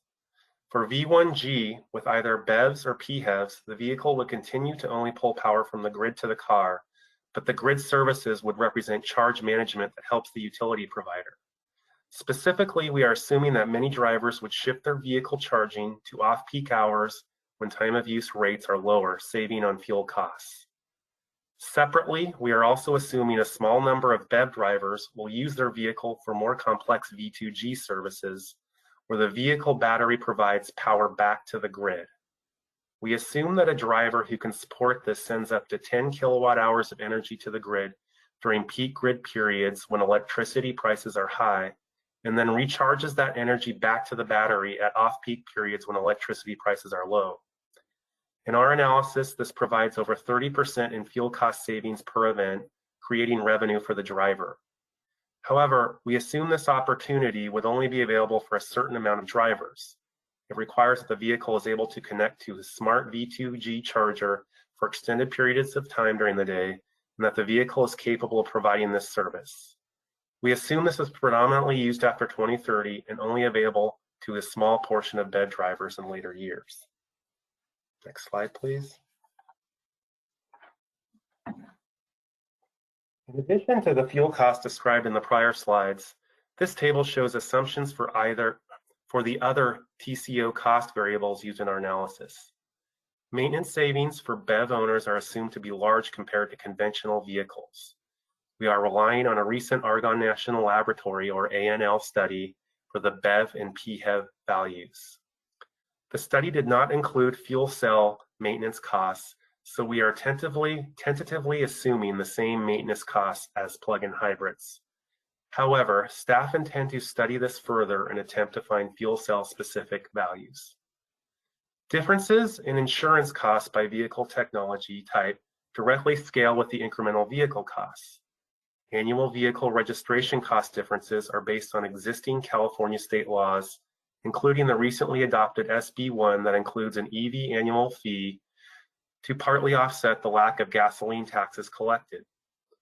Finally, staff have decided not to include any vehicle purchase incentives in this analysis. We recognize in the current market there are a number of incentives, including the federal tax incentive and the California Clean Vehicle Rebate Project and low carbon fuel standard Clean Fuels Reward. However, it is not certain how long of these incentives will be available or how much their rebate values will change. We are not showing resulting net costs in today's workshop for varying vehicle types or home charger access configurations. That work will be shown in our economic impact staff report, but we are seeking input on all the input assumptions shown today. Next slide. And I think we're at question time. Hey, thanks, Cody. So it's 12:16 right now. So let's take a break. We'll come back at 12:21. If you guys want to go ahead and put your questions in the question box, we'll try to get those all together and come back and answer. Thanks, everyone.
Okay, welcome back everyone. So let's go ahead and get started. I know we have quite a few questions here. So one quick one is just wanted to double check on the comment period. Is it open until November 5th, as stated in the email and notice? And then I know I mentioned earlier that it was October 27th, which is 2 weeks, and we'll get to that slide at the very end. But just to point out that the comment period is open throughout our rulemaking process, so people can make comments even after our comment period is over. But yeah, we would like to get comments back in the next 2 weeks, just so that we can incorporate that into our SERIA document. So again, you can definitely comment after that, but we would, if possible, to get comments earlier would be helpful for us. So I'll start with the first one here. What is the cost factors that create a 30% increase for a plug-in hybrid electric vehicle battery? Is it the size, number of cells, cooling system, battery management system, or recycle costs? So Joshua, I think you were going to take that question. Andrew, I'm sorry. Andrew was going to start off with that. Yeah. So first thing to point out is that the figure that is cost per kilowatt hour. So on the PHEV battery packs, they are typically smaller battery packs, and so the non-battery, the non-cell portions of the cost actually contribute a larger portion to the overall cost, which gives it a higher dollar per kilowatt hour compared to BEVs, even though the packs themselves are smaller. So the total cost could have a different relationship. In addition, what we're seeing so far in terms of the battery cells on the PHEVs is that they're more towards the designed towards the power type of battery cell, whereas on BEVs, those are more designed for energy. And we're not yet seeing the same kind of growth in production rates and thus reduction in costs on the power type of battery cell, those that are more common on the PHEVs, as we see on the BEVs.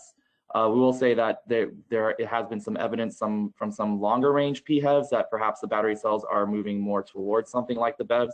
And so you can kind of see that in the future estimations, that difference between PHEVs and BEVs is actually getting smaller on a per dollar per kilowatt hour basis. And so that could be a trend going forward. Thanks, Andrew. Next question. CARB's initial cost modeling assumptions required towing battery electric vehicles to have very large battery packs, making them cost prohibitive. Has CARB changed those assumptions? If not, the introduction of towing capable BEV pickups as 2022 models Rivian and Ford should prompt CARB to reassess the BEV towing cost estimates, especially for model years 10 years into the future.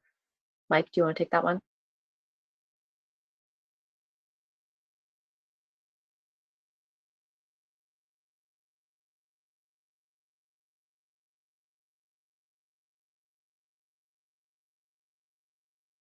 Sorry, so now I was preparing for another one. I'm sorry.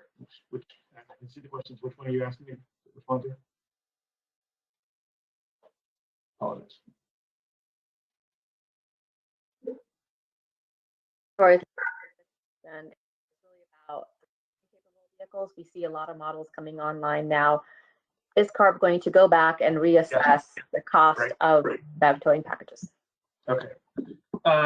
So again, we need to clarify, right? There's towing capability, and then there's sort of upper end towing capability. So when we've saying every medium and SUV, large SUV in there has quote towing capability, as well as every pickup truck in there. We were identifying vehicles that had in the sort of upper tiers of towing capability. So we've done that nominally in a way where we look at medium and large SUVs and pickup trucks that have kind of a V8 or larger engine.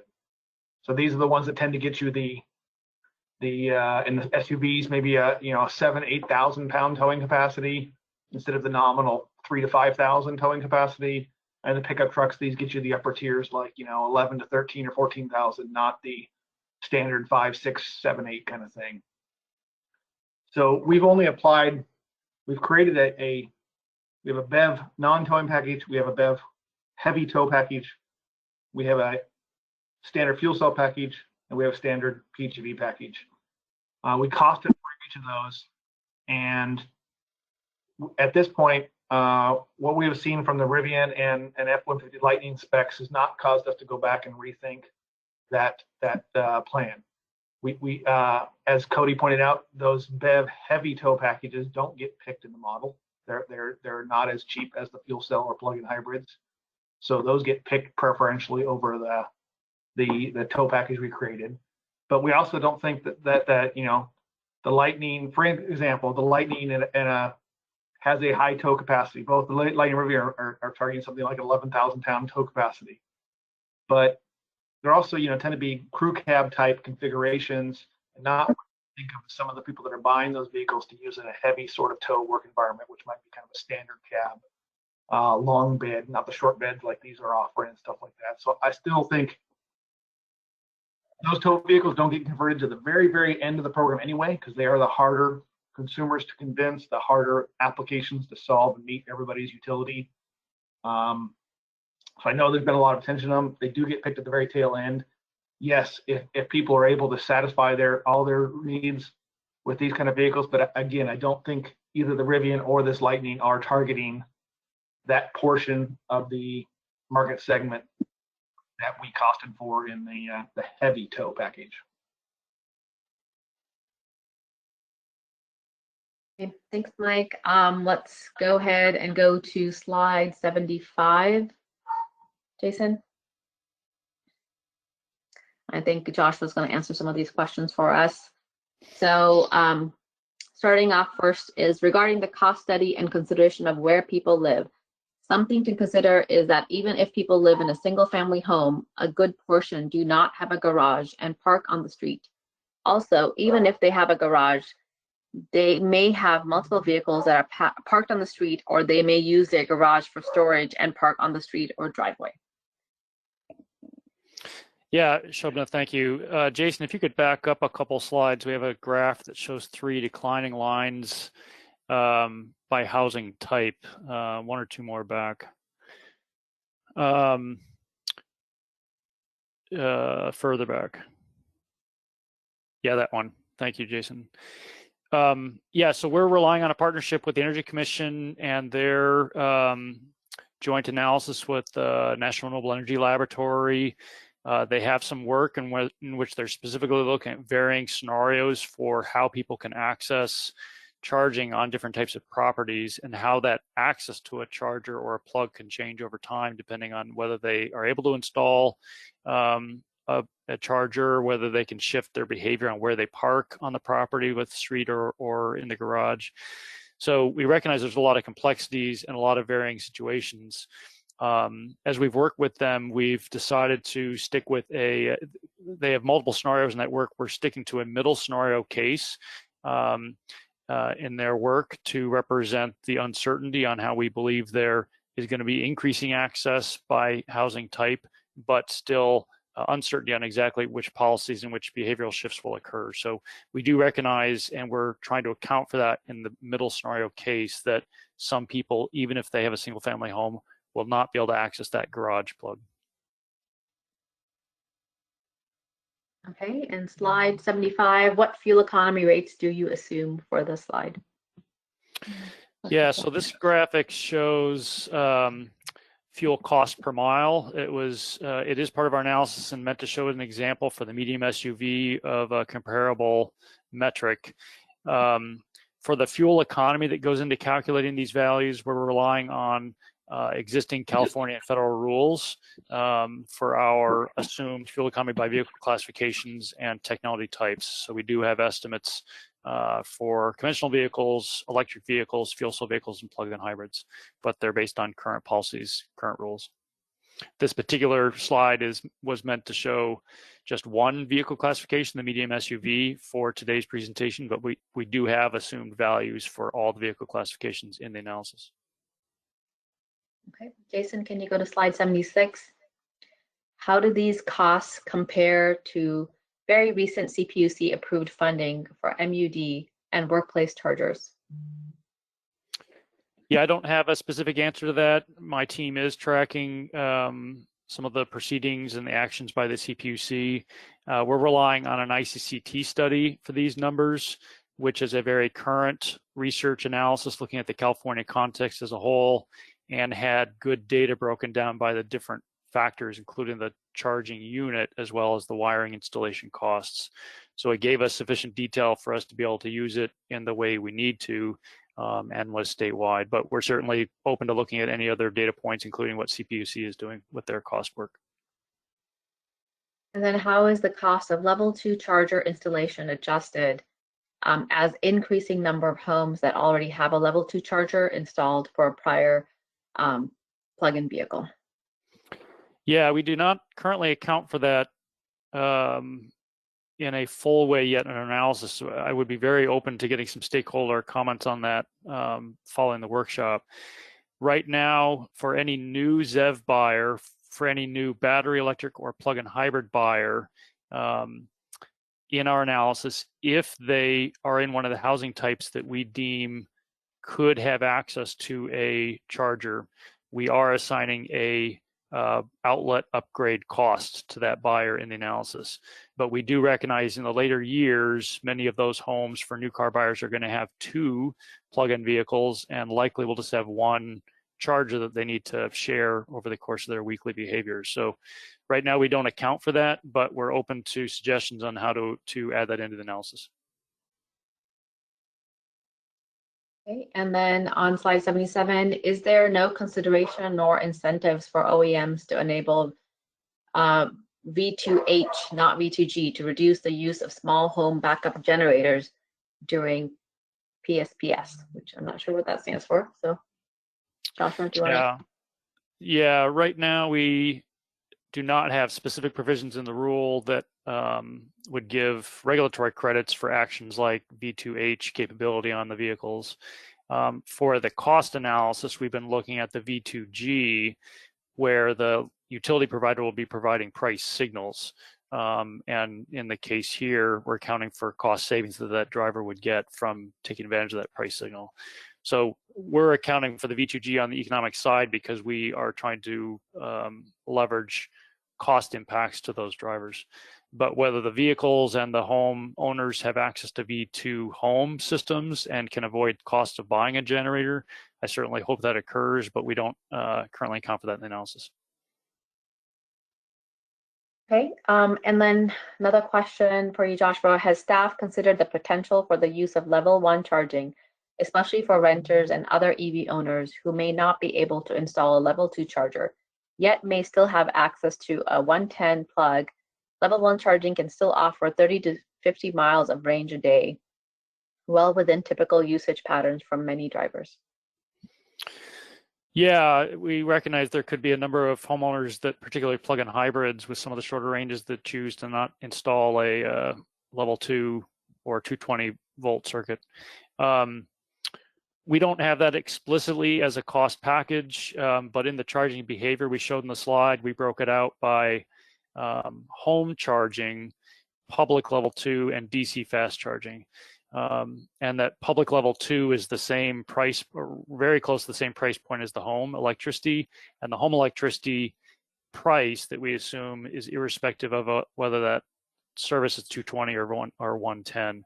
So we don't distinguish in terms of the pricing, whether that service from the house to the car is coming off a 110 outlet or 220 in terms of the utility rates to that house. But for the cost of a capital installation of a wiring and the EVSE unit, we had to look at how many homes we think are going to pay for that. But we do expect that some homeowners will avoid that cost. And like I said, in our work, not all of the homes are not all of the new buyers are being applied that upgrade cost. Okay, I'll give you a break here, Joshua, for a minute. So question for Mike, how would the V2G impact battery degradation and warranty costs?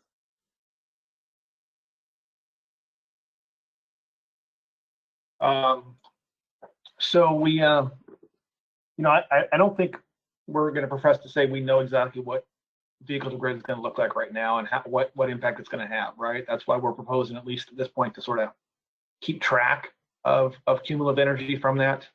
I think if what it looks like in the end up being a once every couple of year event, one deep discharge of the battery to run the power of the house for 2 or 3 days during a freezing storm or a power outage or something like that, that's going to have a much different impact than potentially something where people charge their car in off-peak hours and then use that to power their house during peak hours to sort of buy low, sell high kind of thing. So I think it's too early to say exactly what that's going to translate to or how that's going to work out. And that's why I said, wait, I don't think we have objective criteria about what manufacturers are going to have to decide what's allowed for their vehicle. We have to figure out what's typical and average when we look at trying to determine compliance. And then we have to look at how it relates to any requirements we impose, like durability or battery or warranty. So we are looking at that. Part of the reason, we're still working on this, but part of the reason we're not going to the absolute bottom dollar on battery cell cost that some projections have been is we know that potentially to get to some of those rock bottom numbers, you'd have to potentially make a trade-off in durability or cost. And that's not the path that we think is the right one for success to get to 100% of our market there. So we are assuming that when it comes to those trade-offs, manufacturers won't be able to take durability all the way to the bottom. They're going to have to maintain durability, in fact, improve durability to some of the better performers right now. And so that's part of the reason we're building in cost there. That's not, both cost in a retail price markup as well as cost in the DMC cost itself that doesn't reflect potentially bottom dollar if you sacrifice durability altogether. How it'll actually translate, I think it's too early to try to mechanize amount of vehicle to grid current into a miles basis. I think we just don't know what kind of demand it's gonna look like, and that the best we can do, I think, is track it and then figure out later what it turns out to look like and how do we take that into account. But I think it's going to be a learning experience for both of us. We've got to be willing to take some risk as well as the OEMs taking some risk to figure out what's going to work.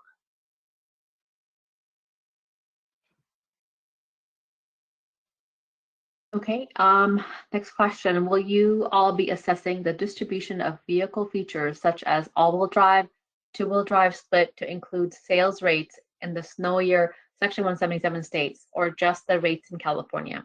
We saw much higher rates of all-wheel drive in the Northeast.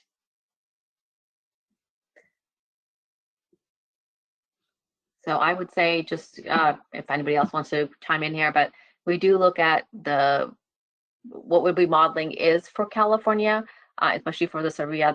It does only look at the California baseline and how it impacts California cost and emission reductions. But Mike, do you want to answer more on that? No, I think that's our baseline is the California fleet, and we've taken steps to try to maintain the apportionment of those kind of attributes in each vehicle class.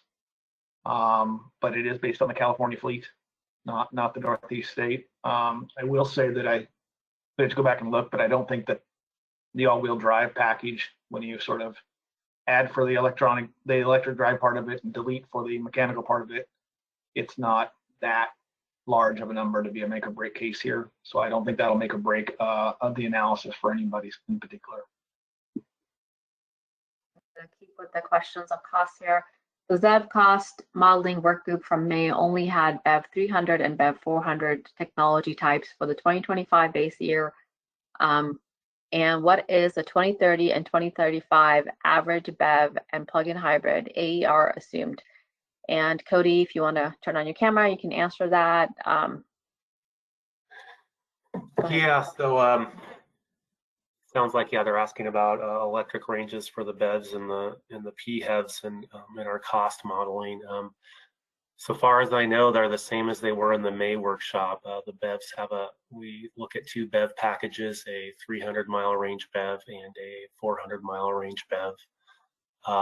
Plug-in hybrids, their electric range, I'm looking at the cost workbook, looks like it starts at about 50 miles and moves up to about 70 plus in 2035.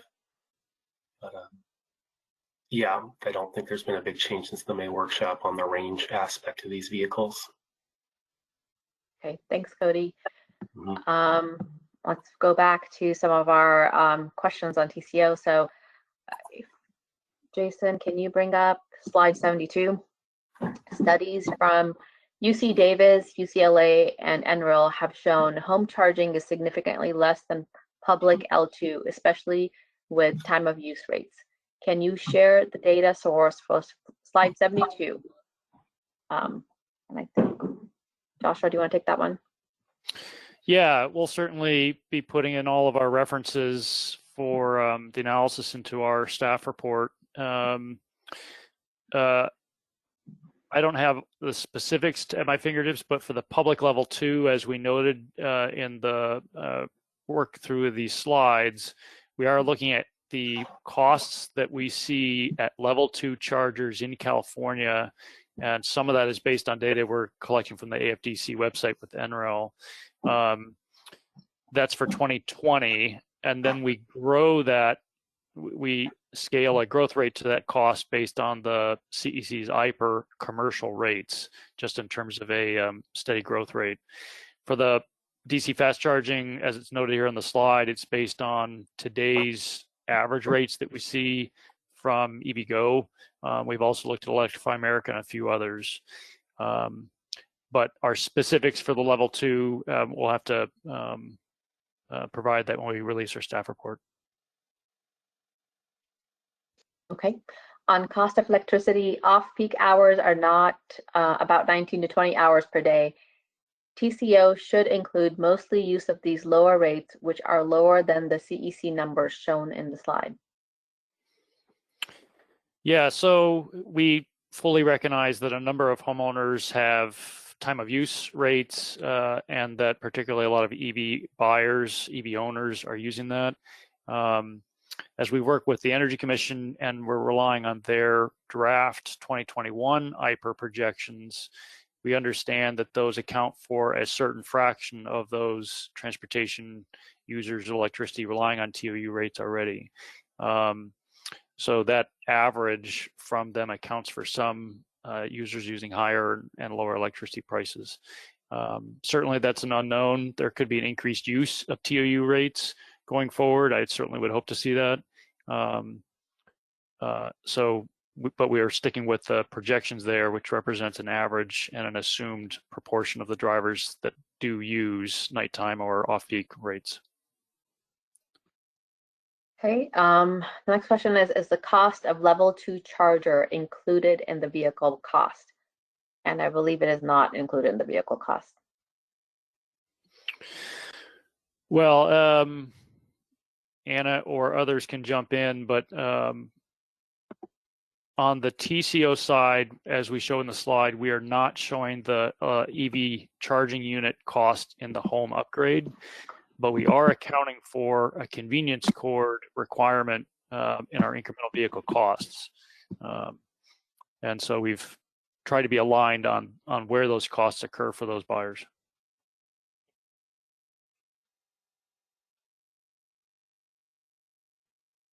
Thanks, Joshua. The next question is just really, did I miss something? What was staff's TCO results? And I'll let you answer that, but yeah, go ahead.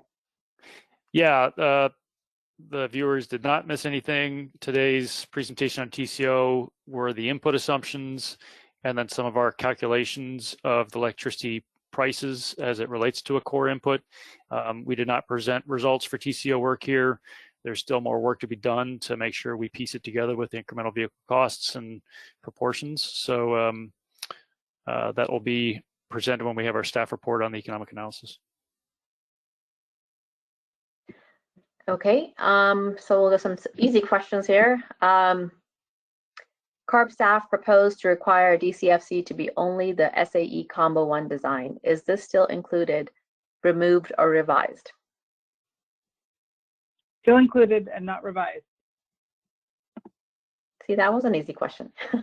It was. Okay. Let's go for another one. Let's go for another one. Okay. let's see, as far as will you endeavor to get the data from OEMs on charging level today? How many insertions and amount of power at level 1, level 2, and DC? Wouldn't that data help in planning? We have in the past, and I'd point you to our midterm review that we did back in 2017, collected a lot of data across a bunch of vehicles on from OEMs that were logging vehicles during that time. So there's a lot more information there that I can't pull to the front of my memory as to all the stats from 5 years ago. Then I would also point you to the work that UC Davis has done around logging vehicles, electric vehicle miles traveled, and charging behavior within the household. They've logged hundreds of vehicles and charging behavior on there. However, I don't think in the time frame that we have that we'll be continuing to compel OEMs to submit that data for this rulemaking. Okay, and slide 27, Jason, can you go to that? So would you please clarify the ZEV stringency proposal, which is on slide 27, as it relates to the actual regulatory requirement of percent ZEVs? At the August workshop, there was a slide, number 33, that showed ZEV proposed sales requirements without EJ credits. This October workshop shows regulatory requirements as 30, 40, 50, 60, 70% for those model years 26 to 30. And I may have missed this point, but is CARB now upping the base requirements for ZEV percentages to these higher values in the latest proposal? Yeah, thanks for that. And I'm glad that you asked me to clarify that because it can get really confusing. So in how the regulation would be written would be the top percentages, 30, 40, 50, 60, 70, 76, all the way out through 100% by 2035. What we put on this slide is the red line, which includes the EJ credits that were proposed after the May proposal. So that's what is now reflected in what we actually think manufacturers will at minimum be producing in compliance with the program each year in California. So it's a matter of allowing manufacturers to use historical credits to meet their requirement, use a portion of their use EJ credits to meet their requirement. So that's just what it's reflecting there is the difference between those flexibilities and then the overall stringency proposal that we have to write in the regulation in order to get the red line, which is the expected vehicle stringency levels.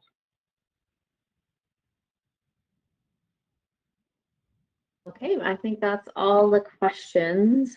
Let's go ahead, and we're almost right on time, so that's exciting. So let's go ahead and go to our last few slides here.